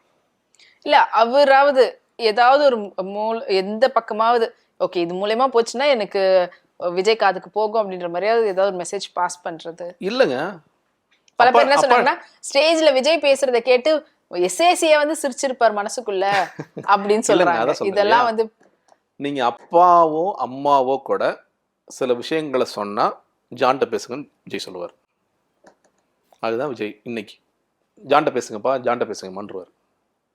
அவர் முழுதா அவர் ஒப்படைச்சிட்டாருங்க ஜான்ட்ட போய், அவர் முழுசா நம்புறாரு, இவர் எல்லாமே நமக்கு செஞ்சு கொடுத்துருவார். 2026 நீ என்னை எங்க கொண்டு வந்து நிப்பாட்டிருக்க பாத்தியான்னு அவர் தெரிஞ்ச பிறகுதான் விஜய் திருந்தினாலும் திருந்தலாம். திருந்திய பிறகு விஜய்க்கு எந்த பாதிப்பும் கிடையாது, அவர் சினிமாவுக்கு போயிடலாம். அவருக்கு இன்னும் 200 கோடி வாங்கலாம், 250 கோடி வாங்கலாம். இல்ல அப்ப மறுபடியும் அது வாய்ப்பு இருக்குமா? கண்டிப்பா இருக்கு, 100% வாய்ப்பு இருக்கு. சினிமாவுக்கு போகக்கூடிய 100% வாய்ப்பு இருக்கு. பாதிக்கப்பட போறவர்கள் யாருன்னு கேட்டீங்கன்னா, இந்த மாவட்ட செயலரை நம்பி காசு கொடுத்த கிளை செயலாளர்கள், ஒன்றிய செயலாளர்கள், நகர செயலாளர்கள், வட்ட செயலாளர்கள், வார்டு பொறுப்பாளர்கள், இவங்க ரொம்ப பாதிக்கப்படுவாங்க. இன்னைக்கு சம்பாதிக்காத மாவட்ட செயலாளர்கள் சில பேர் இருக்காங்க, சம்பாரிச்சவங்க சில பேர் இருக்காங்க. சம்பாரிச்சு காரு, செயின், மோதிரம், 10 வரல மோதிரம்னு இருக்கக்கூடிய மாவட்ட செயலாளர்கள் எனக்கு தெரியும். சொந்த காசு செலவு பண்ணி இருக்கக்கூடியவங்க, சொந்த காசு செலவு பண்ணி இன்னைக்கு இன்னொரு 2 மீட்டிங் இந்த மாதிரி கூப்பிடுங்க நான் வீதிக்கு வந்துருவேன் அப்படின்னு சொல்லக்கூடிய மாவட்ட செயலாளர்கள் எனக்கு தெரியும். அந்த மாவட்ட செயலர்கள் மறுபடியும் நீ தேர்தலில் நில்லை இல்லை தேர்தலில் நிற்கவேன்னு சொல்லி சொன்னா அவன் வீதிக்கு வந்துடுவான். ஒரு பெரிய அடியாக இருக்கும். இவர்கள் தான் உணர வேண்டும். விஜய்க்கு எந்த பாதிப்பும் இல்லை. ஜானகி சாமி காசு வாங்கிட்டாரு, புஷி ஆனந்த் எவ்வளவு தேர்த்த முடியுமோ தேத்திட்டு இருக்காரு, அது ஒரிஜினாக்கு பிரச்சனை இல்லை. எப்படி பிரச்சனை இல்லை, காசெல்லாம் கொட்டிட்டு கடைசியா ஒண்ணுமே இல்லைன்னா அதுவும் அவருக்கு பிரச்சனை இல்லைங்க. அவருக்கு அது சொல்றேன், அவருக்கு என்ன பெரிய இது ஒரு இஷ்யூ இல்லை. அவருக்கு வேற சில கணக்குகள் இருக்கலாம், கணக்கு இல்லாம உள்ள கண்டிப்பா நடக்காது, கணக்குகள் இல்லாம இருக்கலாம். அவருக்கே கூட ஒரு விஷயம் தெரிஞ்சிருக்கும்ல, இவங்க எல்லாம் பேசுறது இவங்க எல்லாம் போறதை பார்க்கும்போது இது ஏதோ இது இப்ப வெளியில இருந்து அவர் வந்து என்ன சொல்றதுன்னா, அவர் மாட்டிக்கிட்டாரு. நீங்க டக்குன்னு வெளியே போனா கிரெடிபிலிட்டி டேமேஜ் ஆகும். விசிகள் வந்து வந்திருக்கும், டக்குன்னு வேற கட்சிக்கு போனா வேற வழி இல்லை. 2026 வரைக்கும் ஓட்டி தான் ஆகணும். அதற்கு பிறகு மேபி 2026 என்ன வாக்கு வங்கி வருதுங்கிறத வச்சுக்கிட்டு ஏதாவது முடிவுகளை நோக்கி போகலாம். ஓகே 2029 நம்ம எந்த கூட்டணியில இருக்க போறோம், இல்ல நம்ம அந்த கூட்டணியே வந்து கால் ஃபார் பண்ற இடத்துல நம்ம இருப்போமா. ஏன்னா அப்ப மற்ற கட்சிகள் யோசிச்சு நம்புவாங்க இல்லையா. ஓகே ஓட் பர்சன்டேஜ் நான் ப்ரூவ் பண்ணிட்டீங்க, நீங்க அது 5, 6, 7, 8, 9, 10 எதுவா இருந்தாலும் ஓகே உங்களுக்கு ஒரு வாக்கு வங்கி இருக்கு, அதுக்கு என்ன மரியாதையோ அதை நம்ம பாத்துக்கலாம் அப்படிங்கிற மாதிரி இடத்துக்கு நகரம். அதே போல 26ல புஷி ஆனந்துடைய வெட்ட வெளிச்சமும் தெரிஞ்சிடும்ல, அதுக்கப்புறம் அது மாற்றம் ஏதாவது இருக்குமா விஜய்? தெரியலங்க, அதான் சொல்றேன் இல்லையா. மாற்றம் இருந்து என்னங்க பண்றது நீங்க. அதாவது இந்த மாதிரி புது பார்ட்டிஸ் எல்லாம் என்னன்னு கேட்டீங்கன்னா, அந்த ஃபர்ஸ்ட் எலெக்ஷனுங்கிறது ரொம்ப ரொம்ப முக்கியம். நீங்க ரஜினிகாந்த் அவர்கள் 2017 அறிவிச்சா கூட 2019 நாடாளுமன்ற தேர்தலை புறக்கணிச்சு 2021 ஏன் வரான்னு சொன்னான்னா, இதுதான் நமக்கான தேர்தல், அந்த ஃபர்ஸ்ட் தேர்தலை நம்ம எவ்வளோ வாக்குகள் எடுக்க முடியுமோ எடுத்துடணும். விஜய் அதே ஸ்ட்ராட்டஜி தான். 2024 நாடாளுமன்ற தேர்தலை புறக்கணிச்சிட்டு வந்தீங்கன்னா, ஏன்னா இந்த மாதிரி ஃபர்ஸ்ட் டைம் வாக்குகள் வாங்கி ஒரு இடத்துக்கு இவங்க போகல அப்படின்னா அடுத்த மக்கள் நம்பிக்கை இழந்துருவாங்க. இன்னைக்கு எவ்வளோ பேர் பேசலாம், எங்க அண்ணனுக்காக நான் என்ன வேணாலும் பண்ணுவோம், நான் உயிரே கொடுப்போம் அப்படிலாம் சொல்லி பேசலாம். ஆனா மக்களுக்கு அது எக்ஸ்போஸ் ஆன பிறகு ஓ இந்த கட்சி இவ்வளவுதான்ப்பா, இது எட்டனதர் பார்ட்டி அப்படின்னு மாதிரி மக்கள் அதை கடந்து போயிடுவாங்க. இன்னொன்று தொடர்ச்சியா இந்த கட்சிகளே இன்னைக்கு வேலை செய்வாங்களா? இன்னைக்கு இருக்கிற ஒரு மிகப்பெரிய சிக்கல் என்ன தெரியுமா தமிழ்நாட்டில்? எதிர்க்கட்சிகள் வந்து எங்க இருக்காங்கன்னு பெரிய கேள்வி இருக்கு, பெரிய கேள்வி இருக்கு. எந்த பிரச்சனையும் பேசாம ஒரு சிங்கம் பட்டல, பல சிங்கங்கள் நீங்க தூங்குற சிங்கங்களாவே இருந்துகிட்டு இருக்கீங்க. எல்லா எந்த சிங்கமும் வேட்டைக்கு போக தயாராகவே இல்லை. அது மாதிரிதான் இப்போ இது. ஆனா என்னன்னா, இது எல்லாமே வந்து ட்ரால் அண்ட் மீமா போடுறது வந்து ஆளுங்கட்சியா இருக்கக்கூடிய திமுக தான் வந்து தாவேக்காவை ரொம்ப தாக்கிக்கிட்டு இருக்காங்க இப்போ சோசியல் மீடியால அப்படின்றாங்க. இருக்கலாங்க, சோசியல் மீடியால திமுக தாக்கலாம், ரஜினி ரசிகர்கள் தாக்கலாம், சூர்யா ரசிகர்கள் தாக்கலாம். நான் சொல்றேன் இல்லையா, நாங்கள் விமல் ரசிகர்கள் வரைக்கும் நாங்கள் வம்பெடுத்து வச்சிருக்கோம். அப்போ அவன் சும்மா இருப்பானா? இதுதான் அவனுக்கான நேரம். இன்னைக்கு சும்மா இருக்கிற ரஜினிகாந்த் போய் எதுக்குப்பா நீ வம்பெழுக்கிற, சும்மா இருக்கிற கமல்ஹாசன் எதுக்குப்பா நீ வம்பெழுக்கிற, நீ எதுக்குப்பா விஜயகாந்த் ரசிகர்களும் ட்ரால் பண்ணலாம். விஜயகாந்த் ரசிகர்கள் இப்பயே இவ்வளவு நாள் தெரியாத கேப்டன் இன்னைக்கு தான் உனக்கு தெரிஞ்ச மதுரை போனா தான் நீ கண்ணு முடிச்சு பாப்பியா அப்படின்னு பல கேள்விகள் வரும்ல. அப்ப எல்லோரோடும் வந்து இவர் அடிக்கத்தான் படுவார். ஏன்னா இவர் தான் அது காரணம், நேற்று பேசிய பேச்சு தான் அது காரணம். ஆனா இவங்க எப்படி ஒரு விமத்தை கட்டமைப்பாங்கன்னா, இந்த ஒட்டுமொத்த உலகமே எங்களுக்கு எதிராக இருக்குங்கிற மாதிரி விமத்தை கட்டமைப்பாங்க. பாருங்க, இந்த ஒன் மேனுக்கு எதிர்த்து எவ்வளோ யாரும் காரணம் இல்லை, நம்ம தான் காரணம், நமக்கு சூழ்நிலை நம்ம தான் வச்சுக்கிறோம், வேற யாரும்லாம் வைக்கிறது இல்லை. நீங்க வந்து ஒரு அரசியல்வாதியாக நீங்கள் செயல்பட்டால் எந்த பிரச்சனையும் இல்லை, நாங்கள் அரசியல்வாதியாக செயல்பட தயாராக இல்லை அப்படிங்கிறதா விஜய் அவர்கள் மறுபடியும் வெளிக்காமிச்சுக்கிட்டே இருக்கார். அவர் ஒரு அரசியல்வாதியாக மாறி உண்மையிலேயே மக்களோட பிரச்சனைகளை தெரிந்து கொள்வார் என்றால் அவர் அரசியல் எல்லாருக்கும் ஒரே ஃபார்முலா தான், மக்களுக்காக வேலை செஞ்சீங்கன்னா மக்கள் உங்களை அங்கீகரிப்பாங்க. அதுவும் இந்த மாதிரி ஒரு ஓட்டு வங்கி வச்சிருக்கிற மக்களால் ஈர்க்கப்படக்கூடிய தலைவராக நீங்க இருக்கும் பொழுது அது இயல்பாகவே உங்களுக்கு நடக்கும். ஆனால் அதை நீங்கள் பயன்படுத்த தயாராக இல்லைங்கிறத பிரச்சனை. அங்க பார்த்த வரைக்கும் பாத்தீங்கன்னாலே எல்லாரும் உடனே தளபதி அப்படின்னும் போது அவர் சொல்லும் போது எல்லாரும் தாவேக்கா அப்படின்னு கத்துறது, இது ஒரு பெரிய பிம்பத்தை உருவாக்கி வச்சிருக்குதோ விஜய் கிட்ட. நிச்சயமா இருக்குங்க. அவர் தான் சொல்றேன் இல்லையா, நீங்க போன மாநாட்டிலையும் சரி இந்த மாநாட்டிலையும் சரி ஒரு எமோஷனலா ஒரு இந்த இவ்வளவு பெரிய கூட்டத்தை பார்க்கும்பொழுது அவருக்கு பெரிய எமோஷன்ஸ் வருது. ஓ, நம்மளை நம்பி இவ்வளவு பேர் இருக்காங்க வர்றாங்க அப்படிங்கிறது நமக்கு உண்மையிலே பெரிய வாக்குகள் வந்துடும் போல இருக்கு. அதனால என்னன்னா, இது வந்து தன்னை யாராக பார்க்க வந்த கூட்டம், தன்னை நடிகராக பார்க்க வந்த கூட்டமா அரசியல்வாதியாக வந்து பார்க்க கூட்டமா அப்படிங்கிறதுக்கு பதில் ரேம்ப் வாக் முடிஞ்சா நான் கிளம்பி போறேன்னா அது வந்து நடிகரை பார்க்க வந்தவன் இல்லை, ஓரளவுக்கு என்னன்னு கேட்கலாம்ப்பா அப்படின்னு நின்று இருக்கவங்க வந்து அரசியல் அதுமே இன்னும் ஃபுல்லா பண்படலன்னு சொல்லி சொல்றேன். ஓகே, கடைசி வரைக்கும் தலைவர் பார்த்துட்டே இருக்கணும் அப்படின்னு இருக்கிற கூட்டமும் இருக்கதான் செய்யறாங்க. அப்போ நீங்க அந்த கூட்டத்தை வைத்து ஒரு நல்ல நமக்கு ஒரு மாஸ் இருக்கு, ஆனால் அதை பெரிய அளவுல கன்வெர்ட் பண்றதுக்கு என்ன வேலை செய்யணும்? நீங்க தமிழ்நாட்டில் எவ்வளவு மாநாடு பார்த்திருக்கோங்க. இல்ல இப்ப என்னன்னா, இப்ப இருக்கக்கூடிய பெரிய கட்சியா இருக்கிற அதிமுக திமுக ரெண்டு பேருமே வந்து மாநாடுனாலே பேசக்கூடியவங்கன்ற போது எடுத்துக்கிட்டோம்னா ஒரு கட்சியும் அவ்வளவு பேர் இருக்கிறாங்க. இங்க வந்து பாத்தீங்கன்னா விஜய் மட்டும் நம்பிதான் இருக்குது. இப்ப இங்கன்னா ஸ்டாலின் தான் பேசணும் அப்படின்னு கிடையாது, முதல்வரை தாண்டி துரைமுருகன் அவர்களா இருக்கட்டும், இல்லைன்னா வந்து KN நேருவா இருக்கட்டும், சேகர் பாபுவா இருக்கட்டும், எக்கச்சக்கமான பேரை சொல்லிக்கிட்டே போலாம். இப்ப வந்து உதயநிதி அவங்களுடைய பேச்சும் வந்து ரசிக்கிற விதத்துல மாறிக்கிட்டு வந்துட்டு இருக்குது. அதிமுகன்னு எடுத்துக்கிட்டோம்னா அதே போல ஒரு பெரிய பட்டியலே இருக்குது. இப்ப இந்த காலகட்டத்துக்கு சொல்றேன். அதுவே ஆரம்ப காலத்துல திமுகன்ற ஒரு கட்சியை வந்து பிடிச்சு நிறுத்தினவர் அறிஞர் அண்ணா. அவர் பேச்சு எப்படிப்பட்ட ஒரு மயக்கக்கூடிய பேச்சுன்னு தெரியும். அதுக்கு அடுத்தபடியா வந்த கருணாநிதி அவர்களா இருக்கட்டும், இந்த பக்கத்துல எம்ஜிஆர் அவர்களா இருக்கட்டும், இவங்களுடைய பேச்செல்லாம் கேட்டு அவங்க ஒரு மாதிரி பண்பட்டு அரசியல் படுத்தப்பட்டு அவங்க அதுக்கப்புறமா உள்ள வந்தவங்க. இப்போ இருக்கக்கூடிய இந்த மாநாடு அந்த மாநாடோட எப்படி அவங்க கம்பேர் பண்றாங்க? ஃபர்ஸ்ட் ஆஃப் ஆல் இல்லைங்க, முதல்ல நீங்க வந்து இங்க பேச தெரியாதவர்கள் சொல்லிட மாட்டேன், பேச வேண்டாம் என்று அவர்கள் கட்டுப்படுத்தப்படுகிறார்கள். இப்போ இந்த கட்சியிலேயே வந்து உதாரணத்துக்கு ராஜ்மோகன் எவ்வளவோ வந்து பட்டிமன்றங்களா பேசியவர் தான். அவருக்கு என்ன கண்டென்ட்ல பெரிய சிக்கல் இருக்கு இன்னைக்கு. அவருக்கு இந்த கட்சிக்காக என்ன பேசுறதுன்னு பெரிய குழப்பம் இருக்கு. அதனால அவருக்கு வந்து ஒரு சீரியஸ் கண்டென்ட்ல கூட ஒரு ஃபன் காமெடி ஏதாவது பண்ணி விட்டுறாரு சில நேரங்களில். நண்பர் தான், அதனால நான் உரிமையாக பேசுறேன், அவர் ஒன்றும் தப்பா எடுத்துக்க மாட்டார். நான் அவங்க கட்சிக்குள்ள சில பேர் சொல்லுவாங்க, சார் உங்களை பற்றிலாம் ஜெய்சன் அப்படி பேசுறாருன்னு, நான் தப்பா எடுத்துக்கலாம்னு நினைக்கிறேன். அவரே பேசக்கூடியவர் தான். அவர்கிட்ட ஒரு கண்டென்ட் கொடுத்து கூட்டத்தை என்கேஜ் பண்ணுங்க, ஒரு அரை மணி நேரம் அஞ்சலி அமல் குறித்து பேசுங்க, பேசியிருப்பார். அந்த கட்சியோட கொள்கை பரப்பு அந்த ராஜ்மோகன் கீழே இப்போ லயலம் பண்ணியிருக்காரு. நம்ம நீங்க வந்து வீரமங்கை வேலுநாச்சியார் பத்தி பேசுங்க, அறிஞர் அண்ணா பெரியார் ஃபாலோவர், அவர் அம்பேத்கர் ஃபாலோவர், அம்பேத்கர் குறித்து நீ பேசு தம்பி, ஒரு 1/4 மணி நேரம் 1/2 மணி நேரம் பேசு. மற்றவர்களுக்கும் இந்த மாதிரி தம்பிகளுக்கெல்லாம் நீங்க கொடுத்துருக்கலாம், சும்மா தானே இருக்கு மேடை, காலில் இருந்து உட்காந்துட்டு இருக்கான், அவனை என்கேஜ் பண்றதுக்கு நீங்க வந்து சினிமா பாட்டு போட வேண்டாம், சில விஷயங்களை போட்டிருக்கலாம், சில விஷயங்களை படங்களாக போட்டு காமிச்சிருக்கலாம். இதெல்லாம் நீங்க செய்திருக்கக்கூடிய வாய்ப்புகள் இருக்கு. ஆனா எப்படி ஜான் என்னன்னா, சார் உங்களை தவிர யாருமே பேசிடக்கூடாது சார், நீங்க மட்டும்தான் சார் ஃபோக்கஸ், நீங்க மட்டும்தான் சார் பேசணும், வேற யாரும் பேசக்கூடாது சார். அதை ஒரு ஜனக்கு பேச தெரியாதா என்ன? அதாவது ரொம்ப நீண்ட நீங்க முதல்ல அம்பேத்கர் எல்லோருக்குமான தலைவர் அம்பேத்கர் நூல் வெளியீட்டு விழாவில் விஜயோட ஆதவர்ஜனா தான் அன்னைக்கு ஹீரோ. அன்னைக்கு தான் வந்து பயங்கர ஃபயரான, அன்னைக்கு ஆதவர்ஜனா தான் ஹீரோ, விஜய் செகண்ட் ஹீரோ தான். அப்படிதான் இருந்துச்சு.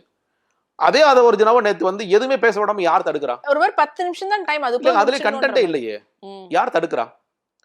ஜான் தான். ஜான் சார், சார் இந்த ஸ்டேஜ் உங்களுக்கான ஸ்டேஜ், நீங்க தான் முதன்மை சக்தி, நீங்க மட்டும் தான் பேசணும், வேற யாரும் பேசக்கூடாது சார், எல்லாத்தையும் ஆஃப் பண்ணுங்க, யார் என்ன கொண்டாலும் கிழிச்சு போடுங்க, அவ்வளவுதான். அப்படி நீங்க ஒரு ஒரு ஒன் மேன் பார்ட்டியா நீங்க அதை உருவாக்கிட்டே இருக்கிற போது ஒரு சிக்கல்கள் இன்னைக்கு நம்ம பாக்குறோம். இன்னைக்கு அதிமுக என்ன நடக்குது, ஒன் மேன் பார்ட்டி ஒன் அப்மேன்ஷிப் இருக்கும்போது என்ன நடந்துச்சுன்னு பார்த்தோம்.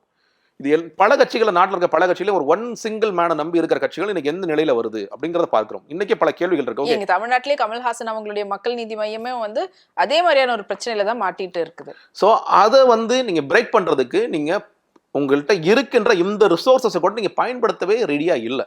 ஏன்னா ஒருவேளை ராஜ்மோகன் பேசுற பேச்சு மக்களால் கவரப்பட்டு, இன்னும் ராஜ்மோகன் நல்லா பேசுறாருப்பா, விஜய் என்னப்பா சரியா பேசணும்னு ஒரு பேச்சு வந்துச்சு வச்சுக்கோங்களேன், அப்ப என்ன ஆயிடும் அப்படிங்கிற ஒரு பயம், ஒரு இன்செக்யூர் ஃபீலிங் எப்பொழுதுமே ஜான் ஆரோக்கியசாமி, விஜய்க்கு இருக்குன்னு சொல்ல மாட்டேன், ஜான் ஆரோக்கியசாமிக்கு இருக்கு. அதனால நம்ம இன்னைக்கு ஸ்கெட்சுங்கிறது விஜய் பேசணும் அப்படிங்கிற மட்டும் தான் யோசிக்கிறேன். ஸோ அவர் வந்து ஒரு ஸ்ட்ராட்டஜி இதுவா கரெக்டாவே இல்லை அப்படின்றது. ஸ்ட்ராட்டஜிஸ்டே இல்லைங்க. முதல்ல ஒரு பிராண்ட் பில்டர். ஏதாவது சோப்பு சீப்பு இதெல்லாம் வாங்கி போய் நீங்கள் இது விற்று கொடுங்கன்னா அவர் பிராண்ட் எப்படி ப்ரமோட் பண்ணுறதுன்னு இதெல்லாம் சொல்ல சீரியஸாக அதான் அவரோட வேலை. நீங்கள் அவர்கிட்ட கொண்டு போய் அரசியலே தெரியாத, அது மிக குறிப்பாக தமிழே படிக்க தெரியாத, தமிழ்நாட்டு அரசியலே தெரியாத, தமிழக மக்களின் சமூகம் எந்தெந்த சமூகம் எங்கெங்கே இருக்கிறார்கள், தமிழ்நாட்டு பிரச்சனைகள் என்னன்னு தெரியாத ஒருத்தரை கொண்டு போய் நீங்கள் பொலிட்டிக்கல் ஸ்ட்ராட்டஜிஸ்ட்டாக உட்கார வச்சு எங்கெங்கெல்லாம் காப்பி அடிக்கலாம், ஒபாமா கேம்ப்ல அது காப்பி அடிக்கலாம், சீமான்ட்டு இது காப்பி அடிக்கலாம், அன்புமன்ட்டு அது காப்பி அடிக்கலாம் அப்படின்னு நினச்சிட்டு இருக்க ஒருத்தனை கொண்டு வந்து நீங்கள் உட்காந்து நீ ஸ்ட்ராட்டஜி கொடுப்பானா அவர் என்ன பண்ணுவார்? அவரும் பாவம் தானே. அண்ட் ஃபைனலி இந்த மாநாடு மூலமா அவங்க மறுபடியும் ஏதாவது லேர்ன் பண்ணியிருப்பாங்கன்னு நினைக்கிறீங்களா? இல்லைங்க, எதுவுமே இல்லை. ஆனால் இது மாதிரியான பெரிய மாநாடுகள் இனி நடப்பதற்கு சாத்தியம் இல்லை எனக்கு, அட்லீஸ்ட் எலெக்ஷன்ஸ் வரைக்கும். ஓகே, பூத் மோரல் மாநாடு நடத்துவாங்க, அதுதான் முக்கியமானது. பூத் மோரல் மாநாடு நடத்துவாங்க. தஞ்சாவூர் திருச்சி எதை பேசிட்டு இருக்காங்கன்னு சொல்றாங்க. 2 மாநாடுகள் நடத்துறதுக்கு பிளான் பண்றாங்க. ஒரு ஆக்சுவலி ஜோன்ஸோட நடத்த பிளான் பண்ணாங்க. அப்படி ஒவ்வொரு அடுத்தடுத்த மாசத்துக்கு ஒரு ஈவெண்ட் நடத்தி அப்படியே கொண்டு போயிடுவாங்க, ஜனவரி கொண்டு போயிடுவாங்க. ஜனவரியில் ஆப்வியஸ்லி ஜனநாயகன் படம் ரிலீஸ் ஆகிடும். ஜனநாயகன் படம் ரிலீஸ் ஆயிடுச்சுன்னா மக்கள் எல்லாம் எங்களுக்கு ஓட்டு போட்டுருவாங்க. நாங்கள் அப்புறம் வந்து நேரடியாக தேர்தல் பிரச்சாரத்தில் நாங்கள் வந்து பிரச்சாரம் பண்ணி ஜெயிச்சிருவோம். நாங்கள் இதுதான் எங்களோட பிளான். மக்கள் வந்து இந்த மாநாட்டுக்கு அப்புறமா என்ன மாதிரியான நிலைப்பாடுல இருப்பாங்கன்னு நீங்க நினைக்கிறீங்க? இல்லைங்க, நீங்க அதாவது முதல் மாநாடு உண்மையிலேயே ஒரு தாக்கத்தை ஏற்படுத்திய மாநாடு. ஏன்னா விஜய் இவ்வளவு பேசுவாரா அப்படிங்கிறது ஒரு செக்டர். அரசியல் எதிரி சொல்லிட்டாரு, கொள்கை எதிரி சொல்லிட்டாரு ஒரு செக்டர். ஓகே, பரவாயில்ல, எதிர்த்து பேசிட்டாரு நிறைய விஷயங்கள். இந்த கான்டெம்பரரி லீடர்ஸ்ல பேசும்போது அவர் எழுதியே மனப்பாடம் பண்ணியிருந்தா கூட சில இடங்கள் மிஸ் பண்ணா கூட பேசிட்டாரு, நல்லா பேசிட்டாரு. ஒரு பொலிட்டிக்கல் பாம்னு நான் வந்து ஆட்சியில பங்கு கொடுக்குறேன் ஒரு விஷயங்கள் சொல்லியிருக்காரு அப்படிங்கிற பேசுபொருளாக மாறிய ஒரு தாக்கத்தை ஏற்படுத்திய மாநாடு தான். நான் வந்து எல்லா செக்டார்ட்டையும் பேசினேன். அதாவது அரசியலே தெரியாத பியூர் சினிமாக்காரங்கள்ட்டையும் பேசினேன், அரசியல் நல்லா தெரிந்தவர்கள்ட்டையும் பேசினேன், பத்திரிகைகள்ட்ட பேசினேன். எல்லாருமே ஒன்றும் பெரிய குறையெல்லாம் இல்லை, நல்லா பேசிட்டாருன்னு சொல்லி சொன்னாங்க. ஆனால் இந்த ஸ்பீச்சுங்கிறது உண்மையிலே சுத்தமாக கன்வின்சிங் இல்லை எனக்குலாம். நான் வெளியே வந்துட்டேங்கிறக்கா சொல்லலை, உள்ளேருந்து பார்க்கும் பொழுதே என்ன இது எதுக்கு நீங்கள் ஒரே ஒரு பாயிண்ட் தான் இதில் டேக்க வேண்டாம், அதிமுகன்னு அடிக்க ஆரம்பிச்சிட்டேன். இனிமேல் நீங்கள் வந்து அதிமுக குறித்து யாராவது கேள்வி கேட்டால் என்னுடைய செய்தி தொடர்பாளர்களோ கொள்கை பரப்பு செயலாளர்களோ அதிமுக நீங்கள் அடிங்க, அவ்வளோதான். இதை நீங்கள் ஒரு அறிக்கையாக வீட்டில் உட்காந்து எழுதி கொடுத்துட்டு போயிருக்கலாம். இதுக்காக இவ்வளோ மாநாடு இவ்வளோ பெரிய கூட்டம் போட்டு செய்திருக்க வேண்டிய அவசியம் இல்லை. ஏன்னா இந்த கூட்டத்தை விஜய் கூட்டம் கூட தான் செய்யணும். முதல்ல சொன்ன மாதிரி நீங்கள் வந்து 5 லட்சம் ஒரு லீவு நாள் நடத்தினீங்கன்னா 10 லட்சம் 15 லட்சம் கூட போகும். விஜய் பார்க்கணும் அப்படின்னு வர்ற கூட்டம் வந்து கொண்டு தான் இருக்கும். அதை நீங்கள் ப்ரூவ் பண்ண வேண்டிய அந்த நம்பர்ஸை ப்ரூவ் பண்ண வேண்டிய அவசியம்லாம் உங்களுக்கு நிச்சயமாக இல்லை. அதெல்லாம் தேவையில்லாத விஷயம். நீங்கள் செய்ய வேண்டியது நிறைய வேலை செய்ய வேண்டும். அதை நீங்கள் செய்ய மறுக்கின்ற வரைக்கும் நீங்கள் எத்தனை மாநாடுகள் போட்டாலும் இது எதுவுமே பயன் தராது. ஆனா இந்த மாநாடு மத்த கட்சியினருக்கு, ஆளுங்கட்சியா இருக்கட்டும் எதிர்கட்சியா இருக்கட்டும், அவங்களுக்கு ஏதாவது ஒரு விதத்துல எதுவுமே கிடையாது. இல்லைங்க, இது வந்து ஒரு 2-3 நாளைக்கு ஒரு பேசு பொருளாக இருக்குங்க, அவ்வளவுதாங்க. ஏன்னா நீங்க முதல் மாநாடோட இம்பாக்ட்னாலதான் அதிமுக எல்லாம் இவங்க பக்கம் வந்தாங்க. அதுக்கப்புறம் அதிமுக எங்க உணர்ந்தாங்க தெரியுமா, இல்ல திமுக வந்து எங்க சிரிச்சாங்க தெரியுமா? மாவட்ட செயலர் லிஸ்ட்டை பார்த்துட்டு மாவட்ட லிஸ்ட்டை பார்க்குறாங்க, சிரின்னு சிரிக்கிறாங்க, என்கிட்ட பேசுறாங்க. இந்த மாவட்ட செயலர் போற எதுக்கு 1 வருஷம் நீ கட்சியில வெயிட் பண்ணீங்க, நீங்க எப்பயோ போட்டிருக்கலாமே, நீங்க மக்கள் மன்றத்தில் இருக்கிறவங்க தான் மாவட்ட செயலர் ஆக போறாங்கன்னு சொல்லி சொன்னா இந்த குரூப்பை போறதுக்கு எதுக்கு இவ்வளவு? நாங்கெல்லாம் பயந்துகிட்டு இருந்தோம், ஒவ்வொரு கட்சியில இருந்து யாரும் ஆளை தூக்கி வச்சிருக்காங்கன்னு நினைச்சு பயந்துகிட்டு இருந்தோம், நீங்க என்னடானா இந்த மாதிரி போட்டு வச்சிருக்கீங்களேப்பா அப்படின்னு சொல்லி சொன்னாங்க. நான் இவங்களை குறைச்சி மதிப்பிடலைங்க. ஆனா இவங்க ஒரு மாவட்ட செயலருக்கு தகுதியானவர்களா? மற்ற கட்சியில கம்பேர் இல்லை, வட்ட செயலருக்கு தான் தகுதியானவர்கள் இவர்கள் எல்லாம். அவங்கள கொண்டு போய் நீங்க அவங்களுக்கு கஷ்டம் வராங்க இன்னைக்கு. அவ சொல்றேன் இல்லையா, ஒரு சில பேர் நல்லா வச்சு பணம் பார்த்து மாவட்ட செயலர் இருக்காங்க. சில பேர் எனக்கு இது போஸ்டிங்கே வேண்டாங்க, ஐயோ தேவையே இல்லாமல் இதை கொடுத்துட்டாங்க, எனக்கு என்னால் செலவு பண்ண முடியல, அதுக்கு போஸ்ட் ஓட்டுங்கிறான், இதுக்கு போஸ்ட் ஓட்டுங்கிறான், அது கூட்டுங்கிறான், இது கூட்டுங்கிறான், எதுவுமே என்னால் பண்ண முடியலன்னு புலம்புற மாவட்ட செயலர்கள் நிறைய பேர் இருக்காங்க.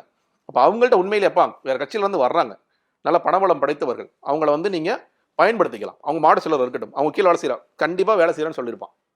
ரொம்ப சந்தோஷம், இதான எதிர்பார்க்குறேன், என்ன தயவுசெய்து விட்டுருங்கன்னு சொல்லியிருப்பாங்க. யாருமே பிடிவாதமாக நான் தான் மாடு சிலர் இருப்பேன் இந்த கட்சியில் சொல்லக்கூடிய சில பேர் ரொம்ப பிடிவாதமாக ஆமாம் எனக்கு இந்த பொறுப்பு தான் வேணும்னு சொல்லி அடம் பிடித்தவர்கள் இருக்கிறார்கள். ஆனால் இன்னைக்கு போட்டிருக்கிற இந்த 114 பேரில் எல்லோருமே அடம் பிடிச்சிருப்பாங்கன்னா இல்லை, பல பேர் வேண்டாங்க நாங்கள் ஒதுங்கி இருக்கோம், இல்லை நாங்கள் வந்து சபாநாயகர்கிட்ட ஒர்க் பண்ணுறோம்னு சொல்லியிருப்பாங்க. அந்த இடம் தான் எடப்பாடி இதுதான் மாடு சிலர் தூக்கி போட்டார். திமுக பார்த்து சிரிச்சுட்டு அவங்களும் தூக்கி போட்டாங்க. ஏன்னா அவங்களுக்கு இருக்கிற ரிசோர்ஸஸ்ல யாரு என்ன வேலை செய்யறாரு, என்ன அட்ரஸ், எல்லா ஊர் பேர்லாம் எடுக்கிற ஒரு விஷயமா என்ன. ஸோ அங்கேதான் வந்து இந்த ஒரு அரசியல் கட்சிகள் இவர்களை புரிந்து கொண்ட இடம். அதற்கு பிறகு இந்த மாடுச்சலரை வச்சுட்டு ஒன்றும் பண்ண முடியாதுன்னு போட்ட பிறகு நீங்க என்ன கூட்டம் போட்டாலும் அதெல்லாம் ஒன்றும் பருப்பெல்லாம் வேகாது. ஓகே, இதுக்கப்புறம் வந்து தமிழக வெற்றி கழகம் இதுல இருந்து ஒரு பாடத்தை படிச்சாங்களா இல்லைன்னா வந்து இப்படியே தான் படம் பார்த்துட்டு இருக்க போறாங்களா அப்படின்றத பொறுத்து இருந்துதான் பார்க்கணும். உங்களுடைய கருத்துக்களை பகிர்ந்துட்டது ரொம்ப நன்றி. இன்றைய நேர்முகம் நிகழ்ச்சியில ரொம்ப தெளிவா நிறைய கேள்விகளுக்கு நிறைய பதில்களை வந்து சொல்லியிருந்தாங்க ஜெகதீஸ்வரன். இதே போல வேறொரு நிகழ்ச்சியில் உங்களை சந்திக்கிறேன். நன்றி, வணக்கம்.